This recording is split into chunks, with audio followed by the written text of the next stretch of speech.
नमस्कार, मी Kunal Shailesh Tilak. The Tilak Chronicle या आमच्या पॉडकास्ट सिरीजमध्ये आपणा सर्वांचे परत एकदा स्वागत. आज आपल्याबरोबर प्रोफेसर परिमल सुधाकर आपल्याबरोबर आहेत गेस्ट म्हणून. ते MIT कॉलेजमध्ये प्रोफेसर म्हणून ते आहेत आणि international relations especially India China, China specific, Israel Palestine ह्याच्यावर त्यांचं खूप लिखाण आहे, खूप अभ्यास आहे. Welcome sir. नमस्कार आणि खूप खूप धन्यवाद मला या शोमध्ये बोलवल्याबद्दल आणि हे क्रोनिकल सुरू केल्याबद्दल तुमचं हार्दिक अभिनंदन. Thank you so much. Thank you so much. आपण इंडिया चायना या टॉपिकवर जास्ती आज बोलणार आहोत. काय आपला अभ्यास पण आहे चायनाच्या सोसायटीबद्दल, तिकडचं समाजकारण, अर्थकारण, राजकारण आणिच ओव्हरऑल इंडिया चायना रिलेशन्स. तर खूप लोक असं म्हणतात की इंडिया चायना रिलेशन्स खूप सुधारायला लागले आहेत मागच्या काही 1-2 वर्षामध्ये. पण मला तुम्हाला हा प्रश्न विचारायचा आहे की इंडिया नक्की चायनावर किती अवलंबून आहे? मग ट्रेड असू दे, बाकी अजून गोष्टी आहेत, किती अवलंबून आहे? व्यापाराच्या बाबतीत आपण बऱ्यापैकी चीनवरती अवलंबून आहोत आणि आपण व्यापारी तूट बघितली दोन्ही देशांमधली तरी ते आपल्याला अगदी सहजपणे दिसतं की चीनकडून आपण आयात करणाऱ्या गोष्टी खूप जास्त आहेत आणि निर्यात करणाऱ्या गोष्टी कमी आहेत किंवा चीन आपल्याकडनं कमी आयात करतं असं आपण म्हणू शकतो. त्या बाबतीमध्ये आपण निश्चितपणे चीनवरती जास्त अवलंबून आहोत.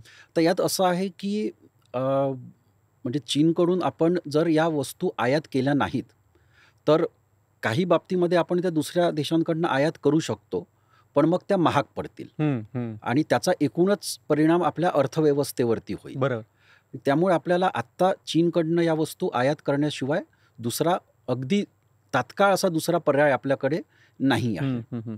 दुसरं यामध्ये मी असंही म्हणेल की आंतरराष्ट्रीय आयात निर्यात अशी असते ना, की आपण अशी अपेक्षा करू शकत नाही की एका देशाची सर्वच देशांकडून एक देश सर्वच देशांना फक्त जास्त निर्यात करत असेल.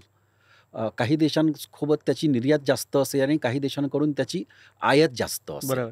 आता एकूणच आपला आंतरराष्ट्रीय व्यापार मागच्या 25-30 वर्षांमध्ये ज्या पद्धतीने वाढला, तर तिथे हे असं हळूहळू डेव्हलप होत गेलं की चीनकडून आपण जास्त आयात करत गेलो आणि इतर काही देशांना म्हणजे अमेरिकेला आपण जास्त निर्यात करतो, पण चीनकडून आपण जास्त आयात करतो. तर अशी ती परिस्थिती निर्माण झाली आहे. पण एकूण व्यापाराच्या बाबतीमध्ये आणि काही अत्यंत महत्त्वाच्या इंडस्ट्रीज म्हणजे फार्मास्युटिकल इंडस्ट्री आहे. तर आपण फार्मास्युटिकलमध्ये आपण खूप चांगलं काम करतोय प्रोडक्शनमध्ये, पण त्या प्रोडक्शनसाठी जे इन्ग्रेडियंट्स लागतात आपल्याला, तर ते इन्ग्रेडियंट्स आपण खूप मोठ्या प्रमाणामध्ये चीनकडून आयात करतो. तर त्या दृष्टीने मग आपण चीनवरती अवलंबून आहोत. आणि आपला चीनबरोबर $100 बिलियन आय थिंक डेफिसिट आहे, ट्रेड डेफिसिट. त्यामुळे मला असं, आणि मागच्या आमच्या शोमध्ये अँबॅसेडर विजय गोखले येऊन गेले, त्यांना पण मी हा प्रश्न विचारला. त्यांनी पण त्यांनी उत्तर दिलं की फार्मास्युटिकल्स असतील, सेमीकंडक्टर्स असतील, इवन खूप गोष्टी अशा ज्या आहेत ज्या आपल्या डे टू डे लाईफमध्ये लागतात. म्हणजे अगदी आपल्या छोट्या छोट्या मशीन्स ज्या असतात की वॉटर पंप मध्ये काम करणारी मशीन असेल, त्याचे इन्ग्रेडियंट्स असतील, तर अशाही बऱ्याच गोष्टी आपण चीनकडनं आयात करतो. त्यामुळे खूप आपण त्यांच्यावर अवलंबून आहोत. आणि मला वाटतं की 100 बिलियन जेव्हा डेफिसिट असतो तेव्हा कुठे ना कुठेतरी चायनाला असं वाटत असेल की it is the big brother to India. कारण की शेवटी एवढा मोठा ट्रेड ते आपल्याकडे करतायत, आपण अवलंबून आहोत डे टू डे लाईफमध्ये त्यांच्या. त्यामुळे मला हा प्रश्न विचारला की चायनाला भारतावर कितपत ट्रस्ट आहे, कितपत ते आपल्यावर विश्वास ठेवतात?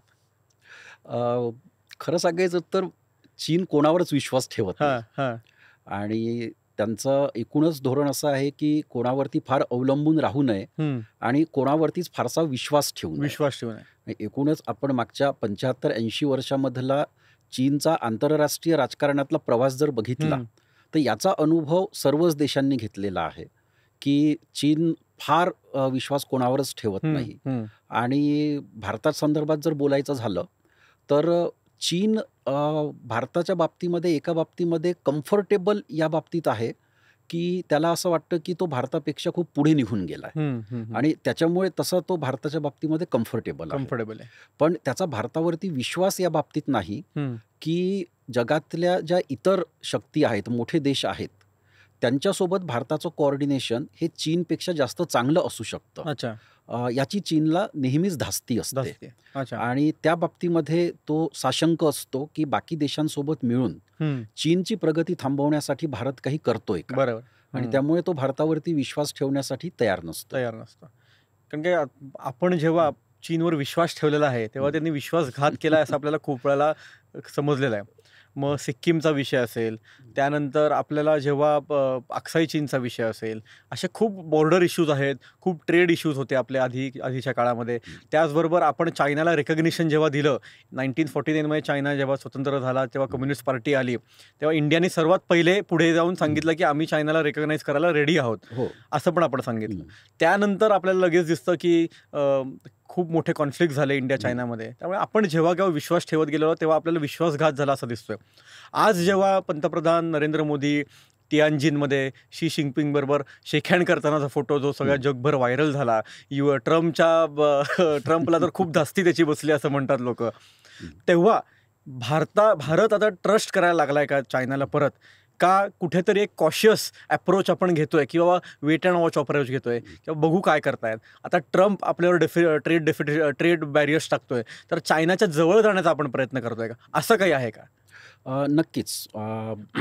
ट्रम्प ज्या म्हणजे इसेंट्रिक पद्धतीने ट्रम्प वागतो आहे आणि भारताने नेहमीच ट्रम्प प्रशासनासोबत चर्चेची द्वारं नेहमीच खुली ठेवली होती आणि तरीसुद्धा एकतर्फीपणे ट्रम्प यांनी ज्या पद्धतीने भारतावरती वेगवेगळे टॅरिफ्स लावले आणि ज्याला आपण असं म्हणू की सतत भारताविषयी आणि काही प्रमाणात भारताविरुद्ध बोलणं ट्रम्प यांनी सुरू केलं. एक द्वेष दिसू येतो. तर त्याला एक वचक बसवण्यासाठी आणि ट्रम्पला हे दाखवण्यासाठी की भारताकरता सुद्धा इतर पर्याय खुले आहेत, या दृष्टीने आपण चीनच्या जवळ जातो आहे. की असं नाही की भारत अमेरिकेवर अवलंबून आहे. अमेरिका जर भारताला समजून घेत नसेल आणि अमेरिका जर भारताप्रती, विशेषतः डोनाल्ड ट्रम्प जर भारताप्रती अशी द्वेषपूर्ण भावनेने ते काम करत असतील, तर भारत जेवढे ऑप्शन्स आहेत तेवढे इतर सगळे ऑप्शन भारत वापरू शकतो आणि त्यामध्ये चीनसोबत परत जुळवून घेणं आणि चीनसोबत जुळवून घेऊन ज्याला आपण बहुध्रुवीयता म्हणतो की मल्टीपोलर वर्ल्ड, त्या मल्टीपोलर वर्ल्डला आकार देण्यासाठी काम करणं हे भारताने आधीसुद्धा केलं होतं आणि आता परत आम्ही ते चीनसोबत करू शकतो, हा संदेश आपण अमेरिकेला आणि इतर जगालाही आपण देतो आहे. पण चीनवर आपण खरंच विश्वास टाकतोय का? तर माझ्या मते आपण आता इतकं नक्कीच शिकलेलो आहे की चीनवरती आपण पूर्णपणे विश्वास टाकू शकत नाही. म्हणजे गलवानमध्ये 2020मध्ये जे घडलं तोही परत एकदा चीनने केलेला विश्वासघात होता. बरोबर, की ज्यावेळेस संपूर्ण जग हे कोरोना व्हायरस सोबत लढत होतं, झगडत होतं, त्या काळामध्ये चीनने लडाखमध्ये अतिक्रमण केलं आणि तिथे अनेक वर्षांनंतर भारत आणि चीनच्या सैनिकांमध्ये एक संघर्ष होऊन भारताचे आणि चीनचे दोन्ही बाजूचे सैनिक त्याच्यामध्ये मारले गेले. तर तो चीनने खऱ्या अर्थाने केलेला एक विश्वासघात होता. त्याच्या 1 वर्ष आधीच चीनचे राष्ट्राध्यक्ष शी जिनपिंग महाबलीपुरमला आले होते.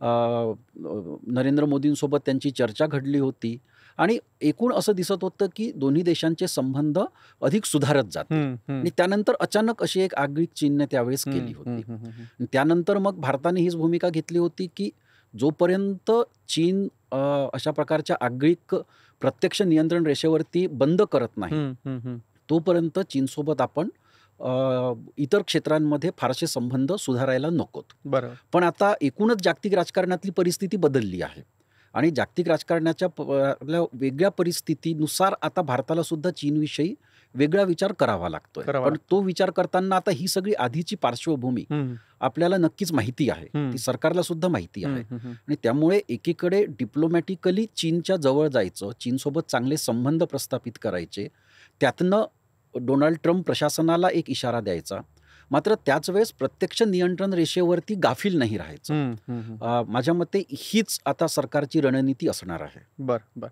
आणि 2024ला जे बॉर्डर ॲग्रीमेंट झालं लाईन ऑफ ॲक्च्युअल कंट्रोलवर, की बाबा आम्ही इथे पीस, आता आम्ही इथे शांतता ठेवू, आम्ही कॉन्फ्लिक्ट्स करणार नाही, तर ह्याचं कितपत तुम्हाला वाटतं की हे पुढच्या काळात किती चालेल पीस? नाही, म्हणजे हे तात्पुरतं आहे आणि विशेषतः 2020मध्ये जे घडलं होतं की चीनने अनेक जागांवरती, की त्या अशा जागा होत्या की जिथे भारतीय सैन्य जाऊन पेट्रोलिंग करायचं आणि चीनचं सैन्य येऊन सुद्धा पेट्रोलिंग करायचं, म्हणजे दोन्ही देशांचा दावा असलेल्या त्या जागा होत्या आणि ज्या वाटाघाटीमधनं शेवटी त्यावरती तोडगा निघणं अपेक्षित होतं, की भारत आणि चीनमधला जो सीमावाद म्हणतो आपण, तो हाच सीमावाद आहे, की अशा बऱ्याच जागा आहेत की ज्या भारताचा दावा आहे की त्या भारताच्या आहेत, चीनचा दावा आहे की तो त्यांच्या आहेत. बरोबर आहे. आणि अशा जागांवर जेव्हा जेव्हा शक्य होतं ते रुटीन भारत आणि चीनचे सैनिक पेट्रोलिंग करत असतात.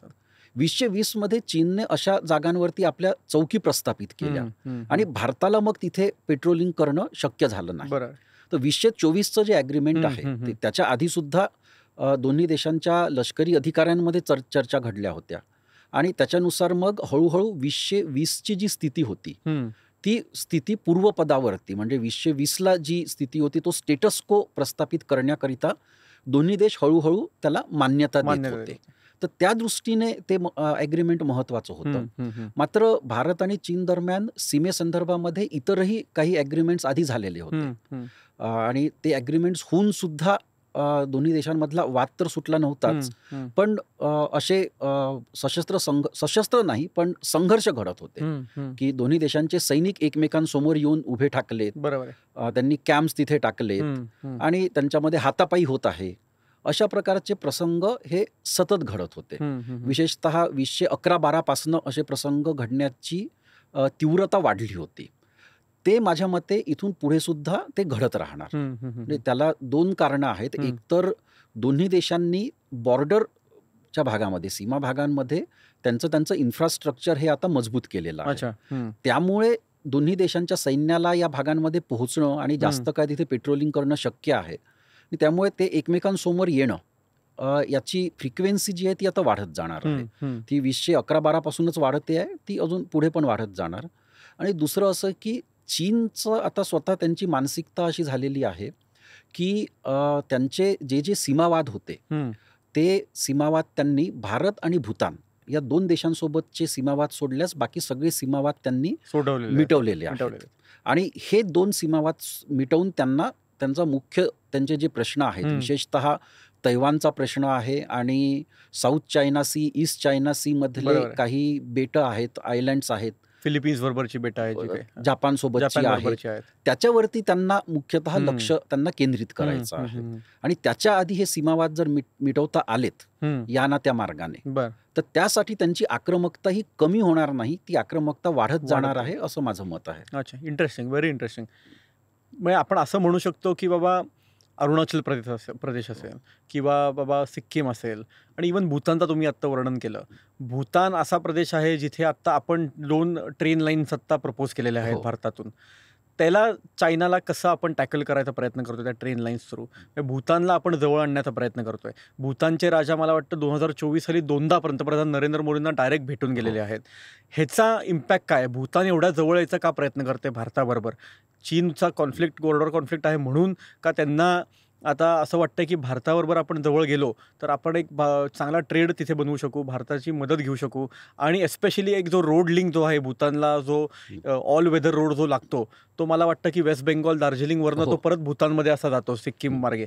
मला वाटतं अशा प्रकारचं जेव्हा भूतान ॲक्ट करतं, जेव्हा ते त्यांचा राजा येतो भारतामध्ये, 2 रेल्वे लिंक्स तयार होण्याचा आता प्रपोज झालेला आहे, तेव्हा चायनाला असं वाटतं का की भारत आता ॲग्रेसिव्ह झाला आहे आपल्या या बॉर्डर कॉन्फ्लिक्टवर, असं काही वाटतंय त्यांना?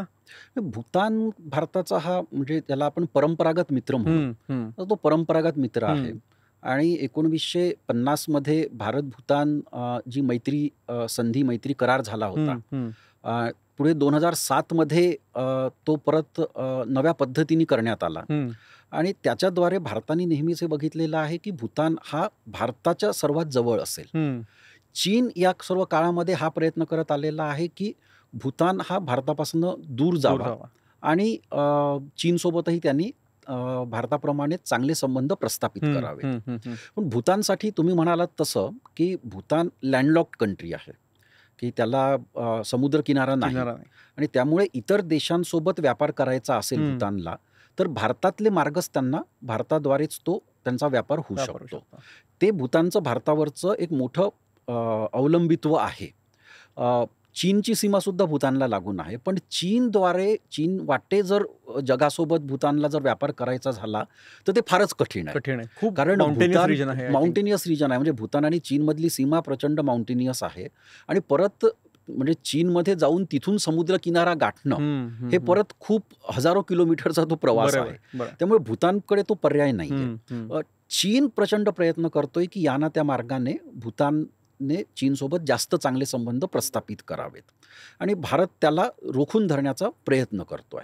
आणि त्यामध्ये भूतानच्या बाबतीमध्ये भारताला एक चांगलं यश आतापर्यंत हे आलेलं आहे की चीनचा जो बेल्ट अँड रोड इनिशिएटिव्ह आहे, त्या बेल्ट अँड रोड इनिशिएटिव्हमध्ये दक्षिण आशियामधला भूतान हा असा एकमात्र देश आहे म्हणजे भारत वगळल्यास की जो त्या बेल्ट अँड रोड इनिशिएटिव्हचा भाग झालेला नाही.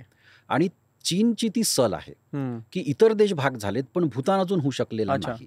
आणि म्हणून चीनचा सतत प्रयत्न आहे की भूतानवरती दबाव आणायचा आणि भूतानला बेल्ट अँड रोड इनिशिएटिव्हमध्ये सहभागी करून घेण्यासाठी त्याला राजी करायचं. आणि भारताने आता हे जे 2 रेल्वे प्रोजेक्ट तिथे जे त्याची घोषणा केलेली आहे, हाही भारताचा प्रयत्न आहे की भारतही भूतानला हे दाखवू इच्छितो आहे की इन्फ्रास्ट्रक्चर डेव्हलपमेंट करायची असेल तर तुम्हाला चीनकडेच बघायची गरज नाहीये.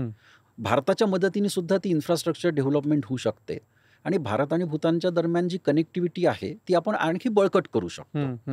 आणि याच्या आधी चीनने हे केलं होतं की ल्हासा ते काठमांडू अशी एक रेल्वे लाईन त्यांनी अनाऊन्स केली होती आणि त्यावर काम सुद्धा सुरू केलं होतं. आणि भूतानच्या बाबतीत चीनने ते करू नये म्हणून भारताने प्रिएम्प्टिव्हली हे आता केलेलं आहे. भूतान भारतात सामील होईल आणि भारताचं राज्य बनेल का?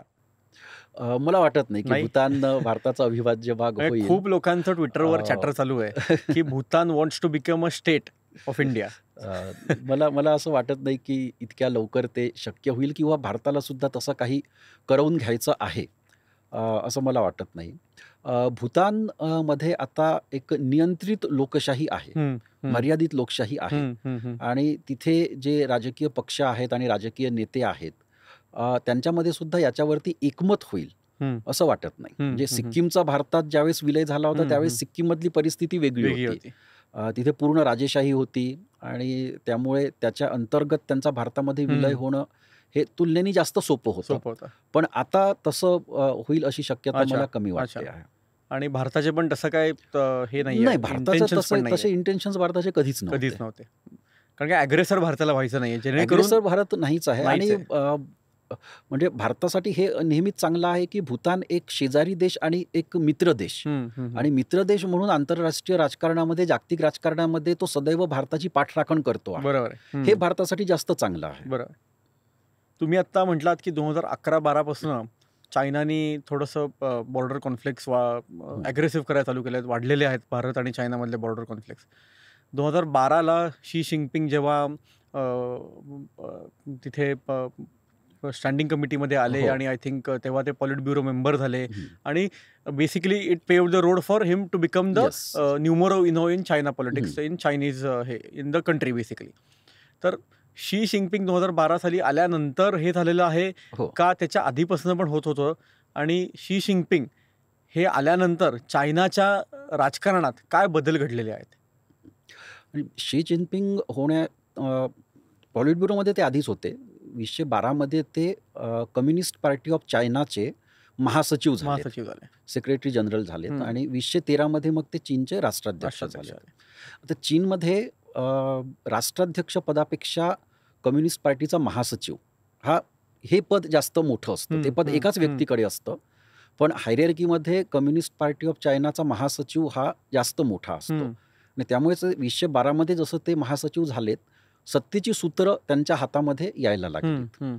भारत आणि चीन संबंधांमध्ये तो एक टर्निंग पॉइंट होता. म्हणजे तो शी जिनपिंग राष्ट्राध्यक्ष किंवा पक्षाचे महासचिव झाल्यामुळे तो आला असं नाही, तो येतच होता. आणि तो या दृष्टीने येत होता की 2009चा जो फायनान्शियल क्रायसिस होता, त्या फायनान्शियल क्रायसिसच्या वेळेस भारत आणि चीन या दोन्ही देशांनी त्या फायनान्शियल क्रायसिसचा खूप चांगला सामना केला होता. आणि युरोप आणि अमेरिकेमध्ये जी मंदी आली होती आणि त्यांची अर्थव्यवस्था जी अगदीच डळमळीत झाली होती, भारताची अर्थव्यवस्था आणि चीनची अर्थव्यवस्था त्याच्या तुलनेमध्ये ठामपणे पाय रोवून होती. मात्र त्याच वेळेस चीनचं एक आकलन असं झालं की विशेषतः 2009-10 नंतर की आता भारत आणि चीनच्या अर्थव्यवस्थेमधला फरक गॅप ही आता खूप वाढलेली आहे. आणि ह्या वाढलेल्या गॅपमुळे आता आपण भारताच्या बरंच पुढे निघून गेलेलो आहे. हे आकलन चीनचं 2009-10 पासनं हळूहळू व्हायला सुरुवात झाली होती. आणि ते शी जिनपिंग आल्यानंतर ते अगदी ठळकपणे चीनचं ते आकलन झालं. आता चीनमध्ये नेमके काय बदल घडलेत शी जिनपिंग यांच्या सत्तेत सर्वोच्चपदी आल्यानंतर, तर चीनमध्ये सत्तेचं केंद्रीकरण झालं. बरोबर. आणि चायनीज कम्युनिस्ट पार्टीमध्ये वेगवेगळे जे फॅक्शन्स होते, वेगवेगळे जे गट होते, त्यापैकी बऱ्याच गटांवरती शी जिनपिंग यांनी नियंत्रण मिळवलं. बरं. आणि बरेच गट हे शांत बसले की शी जिनपिंग यांच्या पुढे उभं राहायचं नाही किंवा त्यांच्यासोबत फार आर्ग्युमेंट्स करायचे नाहीत. आणि ते अगदी शांत बसलेले आहेत. चीनच्या कम्युनिस्ट पार्टीसाठी हे थोडं अनयुज्युअल आहे ही घडामोड. आणि 2012-13 नंतर पुढच्या 10-12 वर्षामध्ये हे सतत म्हणजे त्याच दिशेने चीनच्या कम्युनिस्ट पार्टीचा अंतर्गत प्रवास आपल्याला होताना दिसतोय. तर हे सत्तेचं केंद्रीकरण तिथे जास्त झालेलं आपल्याला दिसतंय, जे चीनच्या कम्युनिस्ट पार्टीमध्ये आधी नव्हतं.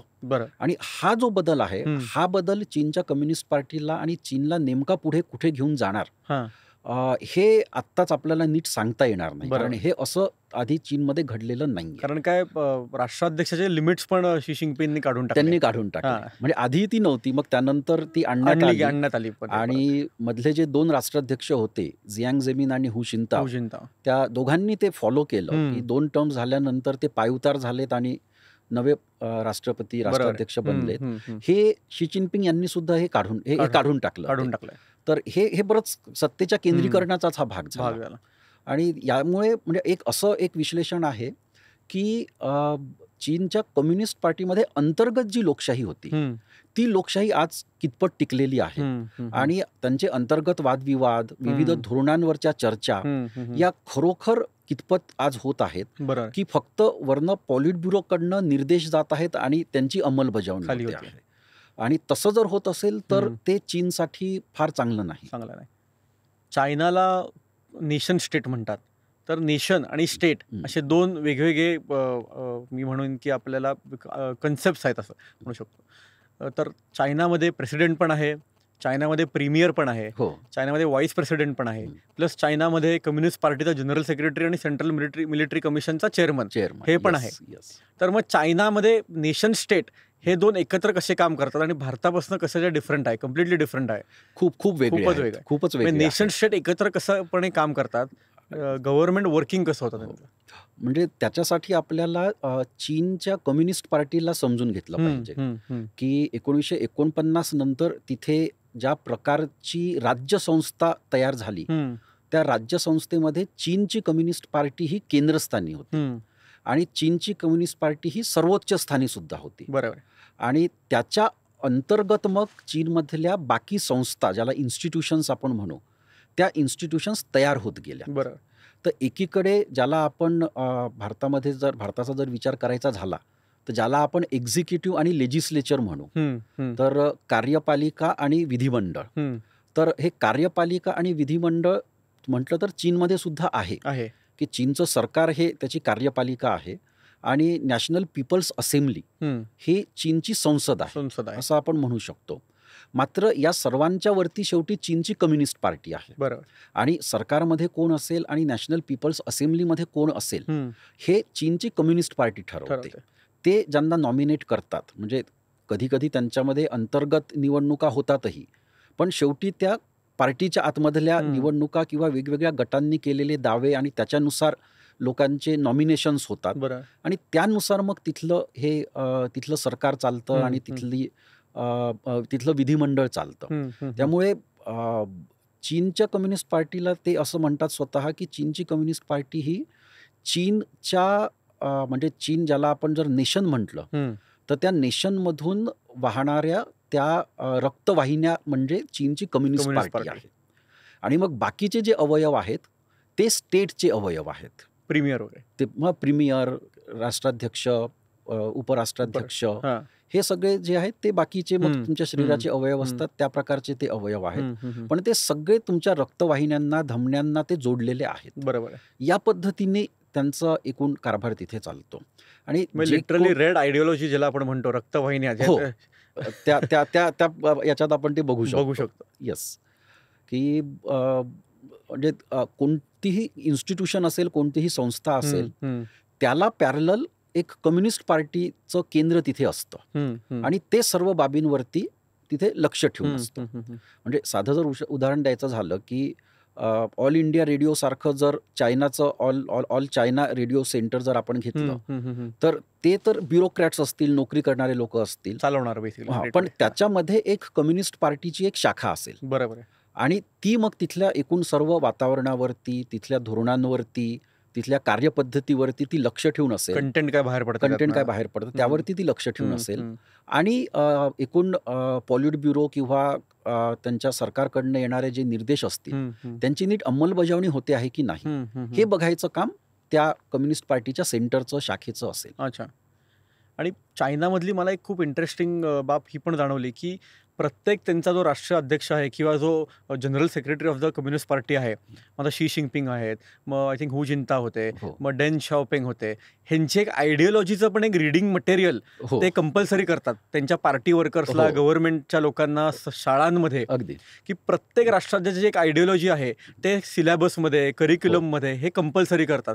हे पण एक खूप इंटरेस्टिंग आणि मला वाटतं कुठेच असं नाही, कुठल्या देशामध्ये नसेल हो. असं मला वाटतं आतापर्यंत. आणि त्यांच्या मते ती आयडिओलॉजी किंवा विचारधारा हं. ही त्यांनी आधीच्या आयडिओलॉजी विचारधारेवरती पुढे त्याचा पुढचा तो टप्पा असतो त्यांच्या बरोबर आहे. मते. हां. म्हणजे माओपासून सुरू झालं हो. आणि माओच्या आधी सुद्धा माओचं असं म्हणणं होतं की मार्क्सनी जे सांगितलं, हं, मार्क्सनी जे सांगितलं त्याच्या आधारावरती चीनसाठी जे उपयुक्त आहे, हं. तो चीनसाठी उपयुक्त असलेला मार्क्सवाद म्हणजे माओवाद, अच्छा.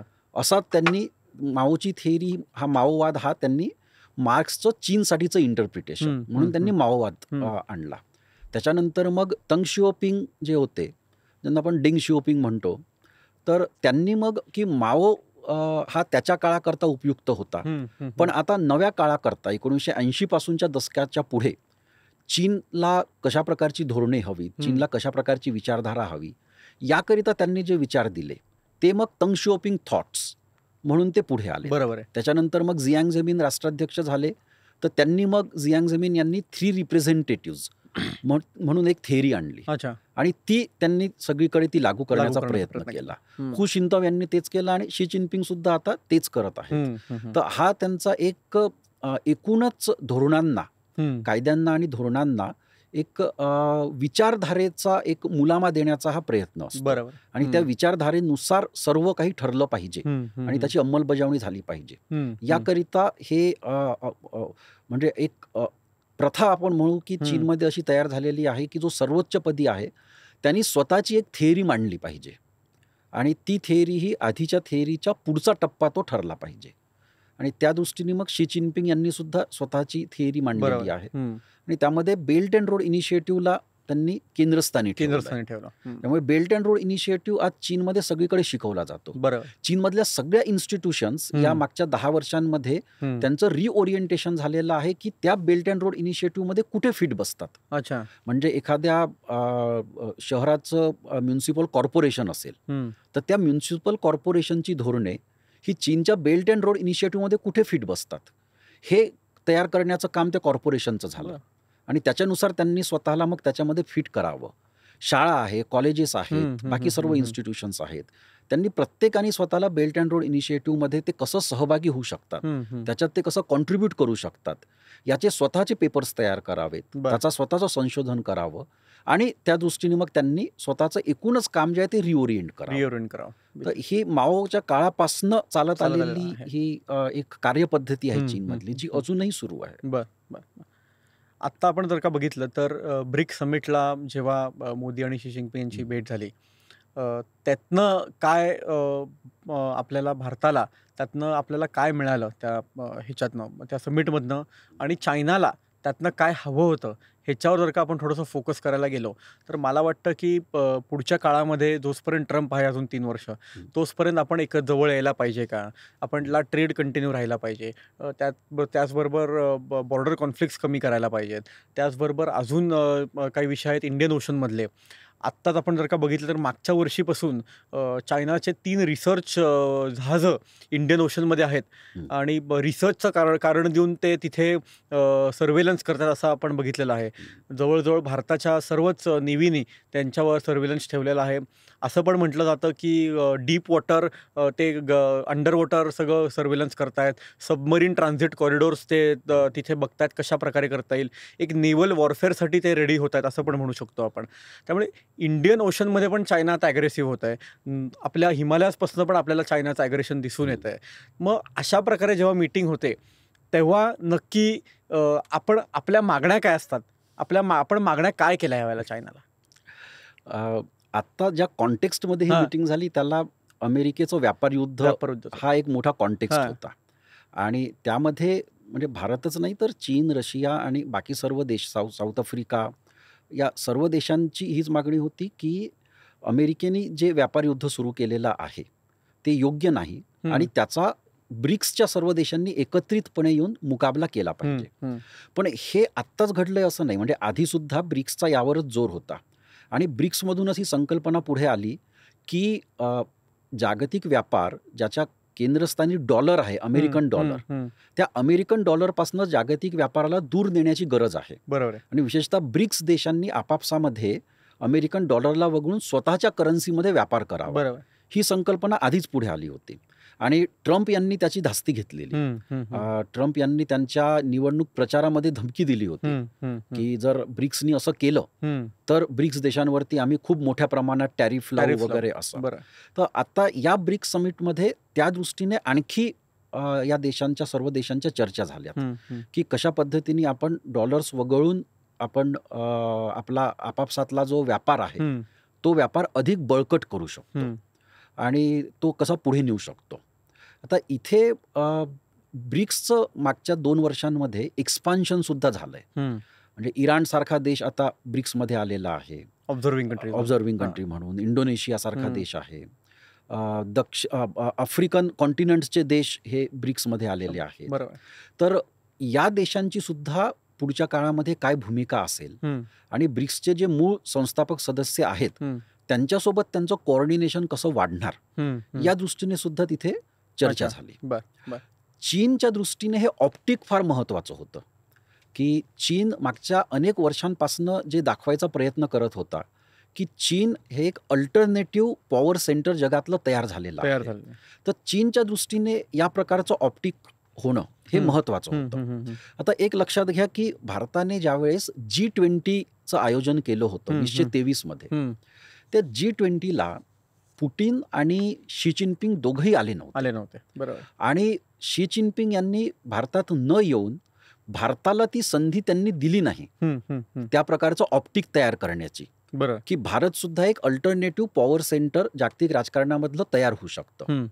पण आज बदलत्या परिस्थितीमुळे आपल्याला आज ब्रिक्स समिटला तिथे जाऊन आज चीननी स्वतःसाठी जे आणि जगासाठी जे ऑप्टिक तयार केलंय त्याच्यामध्ये आपल्याला तो सहभाग म्हणजे घेणं आपल्याला भाग आहे किंवा आज ती आपली एक महत्वाची स्ट्रॅटेजी आहे असं आपण म्हणू शकतो. पण ही एकमात्र स्ट्रॅटेजी भारताची असू शकत नाही. म्हणजे भारताचं स्थान नेहमी या प्रकारचं राहिलंय की कोणत्याही एका गटाच्या दिशेने भारत खूप जास्त झुकू शकत नाही. आणि त्यामुळे कायमच हिस्टॉरिकली राहिलं. आणि त्यामुळे मल्टी अलाइनमेंटची आपली जी पॉलिसी आहे त्या मल्टी अलाइनमेंटच्या पॉलिसीवरती आपल्याला कायम राहावं लागेल. की बाकीही म्हणजे क्वाड असेल तर आपण क्वाडसाठी सुद्धा आपण ओपन आहोत किंवा युरोपियन युनियनसाठी सुद्धा आपण ओपन आहोत. आणि तसंच ब्रिक्समध्ये चीन आहेत, आपण ब्रिक्ससाठी सुद्धा ओपन आहोत. हा एक लॉंग टर्मचा गेम आहे आणि त्याच्यामध्ये आपल्याला त्या पद्धतीनेच आपल्याला सहभागी आपल्याला होत राहावं लागणार. आणि तुम्ही आत्ता G20चा विषय काढला, मी एक किस्सा सांगतो त्यावरनं.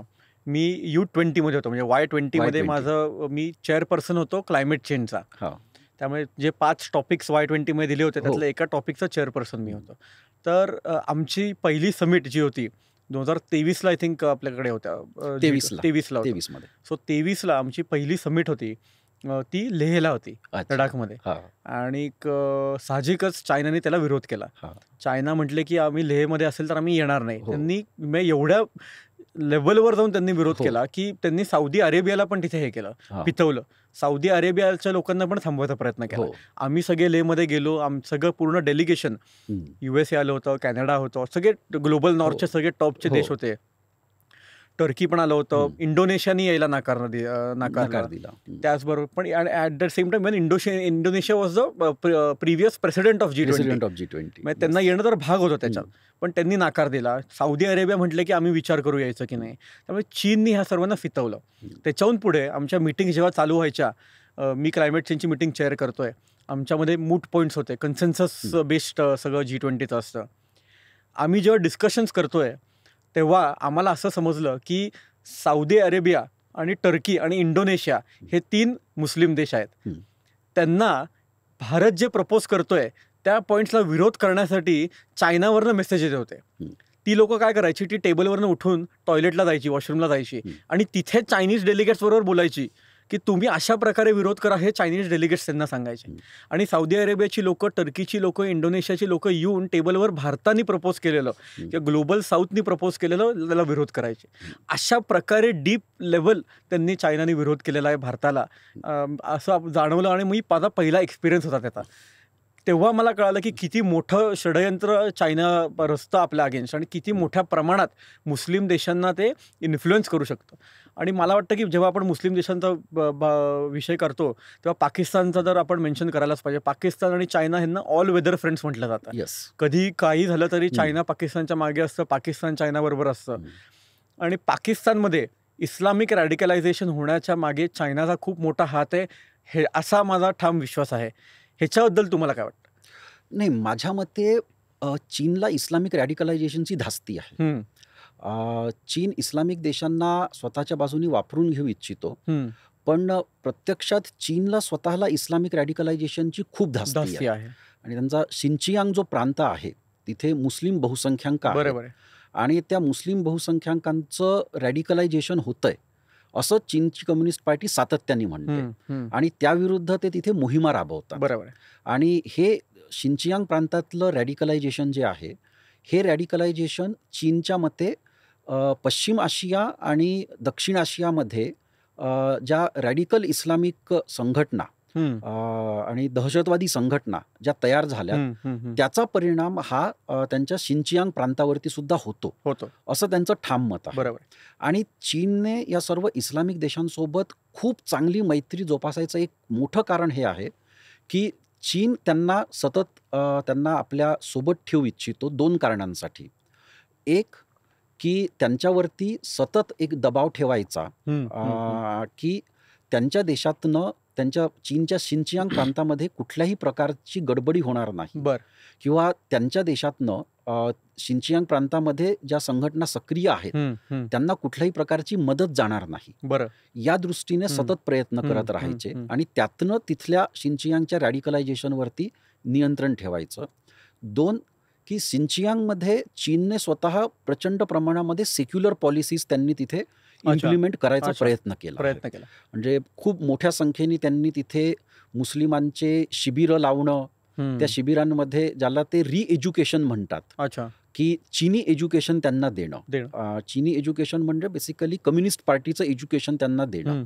आणि त्यातनं त्यांचं म्हणणं असं आहे की शिनचियांगमधल्या मुस्लिमांचं जे रॅडिकलायझेशन झालंय ते त्यातनं कमी होईल. आणि हे होत असताना आंतरराष्ट्रीय टीका होऊ नये म्हणून ते सौदी अरेबिया सारख्या, तुर्की सारख्या, इंडोनेशिया सारख्या देशांना ते सतत आपल्या सोबत ठेवण्याचा प्रयत्न करतात. म्हणजे आपण हे बघितलेलं आहे की भारतामध्ये ज्यावेळेस एखादा मुद्दा होतो त्यावेळेस तुर्की किंवा मलेशिया किंवा इव्हन कतार सारखा देश सुद्धा त्यावरती आक्षेप घेतो, टीका करतो, पण चीनवरती ते टीका करत नाही.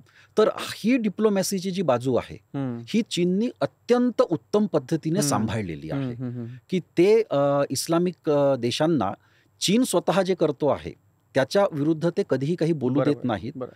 आणि ते त्यांना नेहमी शांत ठेवतात आणि स्वतःच्या कॅम्पमध्ये ठेवतात. आणि आत्ताच मी इंटरप्ट करतो, की परवाच एक पाकिस्तानी फॉरेन मिनिस्टरबरोबर एक पॉडकास्ट झाला एकांचा. त्यांनी खूप एक चांगला प्रश्न त्यामध्ये पाकिस्तानी फॉरेन मिनिस्टरला विचारला, की तुम्ही पॅलेस्टाईनमध्ये आणि काश्मीरमध्ये सो कॉल्ड ह्युमन राईट्स व्हायोलेशन्स होतात, ह्याच्यावर आवाज उठवता. तर मग शिनजियांग प्रोव्हिन्समध्ये ह्युमन राईट्स व्हायोलेशन होतात, त्याच्यावर का नाही आवाज उठवत? तोच मुद्दा आहे. हां. तोच मुद्दा आहे, की ना पाकिस्तान त्याच्यावरती आवाज उठवतं, ना सौदी अरेबिया त्याच्यावरती आवाज एक्झॅक्टली. उठवतं. आणि त्याला फॉरेन मिनिस्टरला काही उत्तरच देता आलं नाही त्याच्यावर. त्यांनी पूर्णपणे तो निग्लेक्ट केला प्रश्न. अगदी बरोबर. म्हणजे खूप मोठ्या तर प्रमाणात त्यांनी ते ऑलरेडी ही अचीव्ह केलं आपण म्हणू शकतो ही चायनाने. चीनच्या डिप्लोमॅसीची पॉवर आहे, की हे त्यांनी खूप दूरदृष्टीने आणि मागच्या 20 वर्षामध्ये या सर्व गोष्टींचा विचार करून त्यांनी पावलं अच्छा. टाकली. आणि सिनचियांगमध्ये सुद्धा त्यांनी जे रिएज्युकेशन कॅम्प्स लावलेत, ते रिएज्युकेशन कॅम्प लावण्याच्या आधी त्यांनी खात्री करून घेतली, की पश्चिम आशियातले देश, इस्लामिक देश त्याविरुद्ध काही बोलणार नाहीत. आणि त्यानंतर मग त्यांनी ते कॅम्प्स लावले. अच्छा. ते एवढी पूर्वतयारी करून त्यांनी ते सगळं केलं इथे. आणि शिंगशांग प्रॉव्हिन्सचा जेव्हा आपण विषय घेतो, खूप क्रुशल प्रॉव्हिन्स आहे भारतासाठी पण. हो. कारण काय कशगर जो कॅपिटल सिटी आहे शिंगशांगची, तिकडनं जो रोड चालू होतो तो खुंजेरा पासपासून जो पाकिस्तानमध्ये येतो, तो डायरेक्ट ग्वादरपर्यंत आता त्यांना लॉजिस्टिक सपोर्ट चायनाला पाकिस्तानला देत येतो. त्यांचे ट्रक्स रोजच्या रोज आपण जर का जरी युट्यूबवर सर्च केलं तरी आपल्याला दिसतात की चायनीज ट्रक्स ग्वादरपर्यंत आता जात आहेत. पाकिस्तानला पूर्ण ती एक आर्टरी झालेली आहे. आणि तो आपण बघितलं खुंजेरा पास सियाचीनचा पण खूप जवळ आहे. बरोबर सियाचीन उतरल्यावरच तो खुंजेरा पास वगैरे सगळी ती व्हॅली येते. मला वाटतं की शिंगशांग प्रॉव्हिन्स आणि संपूर्णच हा एरिया भारतासाठी पण खूप महत्त्वाचा आहे. तर भारत ह्याच्यावर कशा प्रकारे निरीक्षण करत आहे आता? भारताला सध्या तरी सिंचियांगमध्ये भारत काही करू शकेल अशी फारशी परिस्थिती नाहीये. परत भारताचाही कन्सर्न सारखाच आहे, जो चीनचा पण कन्सर्न आहे, इस्लामिक रॅडिकलायझेशनचा. की सिंचियांगमध्ये जर जास्त गडबडी झाली, सिंचियांगचं जर जास्त इस्लामिक रॅडिकलायझेशन झालं, तर त्याचा परिणाम मग काश्मीरवर सुद्धा होऊ शकतो. बरोबर. त्यामुळे ते एक संतुलन भारताला नेहमीच ठेवावं लागतं. म्हणजे चीनही ते ठेवून असतो आणि भारतही ते ठेवून असतो. त्यामुळे तसं फार काही सिंचियांगमध्ये आपण काही करू शकतो किंवा सिंचियांग त्या दृष्टीने भारताचा काही हस्तक्षेप होऊ शकतो, अशातला काही फारसा भाग नाहीये. मात्र पाकिस्तानसोबतचे संबंध आणि पाकिस्तानसोबत चीनने जो चायना पाकिस्तान इकॉनॉमिक कॉरिडॉर बनवलेला आहे, त्यामध्ये शिंचियांगचं एक स्थान आहे. तो शिंचियांग प्रांतामध्ये त्याचा उगम होतो आणि तो पूर्ण पाकिस्तानमधून तो जातो. आणि हा पाकिस्तानमधून जाताना तो गिलगित बाल्टिस्तान आणि पाक ऑक्युपाईड काश्मीरच्या काही भागांमधून सुद्धा जातो. आणि त्यामुळे भारतासाठी हा चायना पाकिस्तान इकॉनॉमिक कॉरिडॉर आणि त्याचा शिंचियांग सोबत असलेला संबंध हा त्या दृष्टीने आपल्यासाठी अत्यंत महत्त्वाचा आहे. त्याचबरोबर आपल्याला याकडे सुद्धा लक्ष द्यावं लागेल की हे मल्टी एथनिक रिलेशन्स जे आहेत, हे चीन कशा पद्धतीने हाताळतो आहे आणि त्यावरती नियंत्रण कसं ठेवतो आहे आणि त्यातनं भारत काय शिकू शकतो. म्हटलं तर भारत हा चीनपेक्षा जास्त विविधता असलेला देश आहे. चीनची जी विविधता आहे ती शिंचियांग, तिबेट आणि काही प्रमाणामध्ये युनान प्रांत, या प्रांतांमध्ये चीनची विविधता आहे. पण तो लोकसंख्येचा 10%च भाग आहे. 90% चीनची लोकसंख्या तशी काही फारसं त्यांच्यामध्ये विविधता नाहीये. पण हा 10% लोकसंख्येचा भाग, त्याचा भूभाग जो आहे तो प्रचंड मोठा आहे आणि ती चीनची डोकेदुखी आहे. पण या सर्व भागावरती चीन कशा पद्धतीने नियंत्रण ठेवून आहे, याचा अभ्यास करणं भारतासाठी नक्कीच महत्त्वाचं आहे. आणि इस्लामिक रॅडिकलायझेशन असं आपण जेव्हा बोललो तेव्हा आपल्याला चीनकडनं असा पण एक शॉक जेव्हा मिळाला होता, जेव्हा अझर मसूद, ज्याला आपण UN डेझिग्नेटेड टेररिस्ट डिक्लेअर करायचा प्रयत्न केला मनमोहन सिंग गव्हर्नमेंटने, आय थिंक 2008 साली का 9 साली त्यांनी प्रयत्न केला. तर ते पुढे 10 वर्ष चायना विरोध करत राहिला आपल्याला. 2019ला मला वाटतं फायनली तिला UN डेझिग्नेटेड टेररिस्ट ठरवण्यात आलं, जम्मू काश्मीरमध्ये ते सगळे हल्ले झाल्यानंतर, पुलवामा वगैरे सगळे झाल्यानंतर. त्यामुळे ऑलरेडी प्रेसिडेंट आहे की चायना पाकिस्तानला मदत करत होतं, तेव्हा UN डेझिग्नेटेड टेररिस्टला पाठीशी घालत होतं. तर असे खूप गोष्टी आहेत जिथे आपल्या विरोधात चायना ओपनली युनायटेड नेशन्समध्ये गेलेला आहे. अनेक आहेत. म्हणजे आणि या सर्व याच्यामध्ये चीन त्याच्याकडे प्रेशर टॅक्टिक म्हणून बघतं. प्रेशर टॅक्टिक 2 बाबतीमध्ये. एक, ही सर्व प्रेशर टॅक्टिक्स वापरून चीन भारताला एक संदेश देऊ पाहतो की तुम्ही अमेरिकेच्या फार जवळ जाऊ नका किंवा तुम्ही क्वाड याला फार तुम्ही महत्त्व देऊ नका आणि तुम्ही जर ते जास्त कराल तर मग आम्ही सुद्धा या वेगवेगळ्या टॅक्टिक्स तुमच्या विरुद्ध आम्ही वापरू. आणि दुसरं हे की सीमावाद सोडवा, की आपल्या 2 देशांमधला वाद सोडवा आणि त्यासाठी चर्चेच्या माध्यमातून लवकरात लवकर तो सोडवा. हे 2 संदेश चीन सातत्याने भारताला देत असतो. आणि ही चीनला एक मोठी भीती आहे की जर चीनचे दुसऱ्या भागांमध्ये त्यांचे जर संघर्ष सुरू झालेत आणि त्यावेळेस जर भारत चीन प्रत्यक्ष नियंत्रण रेषा जर शांत नसेल किंवा तो वाद जर सोडवलेला नसेल तर मल्टिपल फ्रंट्सवरती चीनला लढावं लागेल. ती रिस्क चीनला घ्यायची नाही आहे. आणि दुसरं की भारत पूर्णपणे अमेरिकेसोबत जाणार नाही किंवा तो जर गेला तर त्यासाठी पण चीनला हे बघायचं आहे की भारत त्या दृष्टीने जाणार नाही. म्हणजे ज्या पद्धतीने कोरिया गेला, तैवान गेला, जापान गेला, त्या पद्धतीने भारत जाणार. भारत तसा जाणारच नाही. ती भारताची कधीच भूमिका नव्हती, तो जाणारच नाही. पण चीनला ही धास्ती असते आणि भारत त्या दृष्टीने मग खेळत सुद्धा असतो की ती धास्ती चीनला भारत दाखवतही असतो. पण तुम्ही म्हटलात की चीनला सीमावाद संपवायचा आहे त्यांचा भारताबरोबर, पण जेव्हा आपण म्हणतो की सीमावाद संपवायचा आहे चीनला, बरोबर, म्हणजे अरुणाचल प्रदेशचा भाग त्यांना देणं नाही का झालं? यामध्ये ना चीन त्या वेळच्या परिस्थितीनुसार स्वतःची भूमिका बदलत असतो. म्हणजे कधी तो म्हणतो की अरुणाचल प्रदेश पूर्ण त्यांचा आहे आणि त्यावरचा दावा तो खूप बळकटपणे चर्चेमध्ये मांडत असतो आणि कधी कधी त्याची अरुणाचल प्रदेशवरचा दावा सोडून देण्याची तयारी सुद्धा असते. म्हणजे 1960च्या दशकामध्ये किंवा 1950च्या दशकाच्या शेवटी असं म्हणतात की त्यावेळेचे चीनचे पंतप्रधान चाऊ एन लाय यांनी भारतासोबत ज्या वाटाघाटी केल्या होत्या त्यामध्ये 1960 मध्ये म्हणजे त्या शेवटच्या वाटाघाटी होत्या युद्धाच्या आधीच्या. त्यावेळेस हा प्रस्ताव ठेवला होता की अरुणाचल प्रदेशवरचा दावा ते पूर्णपणे सोडतील आणि अक्साई चीनवरचा दावा भारताने सोडावा. आणि भारत त्याच्यासाठी तयार झाला नाही आणि त्यानंतर मग त्या वाटाघाटी सगळ्या कोलमडल्यात आणि मग पुढचं दोन्ही देशांमध्ये युद्ध होऊन संबंधच पूर्णपणे तुटले. पण 1980च्या दशकामध्ये वगैरे सुद्धा चीनने बऱ्यापैकी अशा प्रकारची भूमिका घेतली होती जेव्हा परत संबंध वाढायला लागले त्याच्यानंतर की स्टेटस को आपण मेंटेन करूया आणि त्या स्टेटस कोच्या दृष्टीनेच सीमावाद सोडवूया. आणि साधारण 2-2.5 दशक चीनने त्या प्रकारची भूमिका घेतलेली. आणि त्यानंतर मग परत म्हणजे जसं मी म्हटलं की 2009-10 नंतर चीनचं भारताबाबतचं आकलन बदललं आणि ते जसं आणखी बदलत गेलं तसं मग चीनने परत एकदा अरुणाचल प्रदेशवरती दावा सांगणं आणि अरुणाचल प्रदेशमधल्या काही गावांची नावं स्वतःच्या माध्यमातूनच बदलणं, त्यांना चीनी नावं देणं, अरुणाचल आणि चीनच्या सीमेवरती नव्याने काही वस्त्या बसवणं, हे सगळे प्रकार त्यांनी परत सुरू केलेले आहेत. त्यामुळे चीन त्यांच्या आकलनानुसार त्यांचे दावे बदलत असतो आणि त्याच्यानुसार ते नवे चॅलेंजेस निगोशिएशनमध्ये वाटाघाटीमध्ये तो आपल्या पुढे टाकत असतो. त्याच्यासाठी आपल्याला तयार राहिलं पाहिजे. भारत अक्साई चीन भाग परत घेईल कधी? आजचं भारत आणि चीन यांचं जर आपण सैन्य संतुलन जर बघितलं तर सध्या अशी परिस्थिती वाटत नाही की भारत अक्साई चीन भाग परत घेईल. दुसरं असं की खरं सांगायचं तर 1962च्या युद्धाच्या आधीसुद्धा अक्साई चीनवरती भारताचं तसं फिजिकल नियंत्रण नव्हतं. आणि म्हणूनच त्यांनी कॉन्व्हर केलं. आपलं सैन्य नव्हतं म्हणून ते आले. तो जम्मू आणि काश्मीर राज्याचा भाग होता.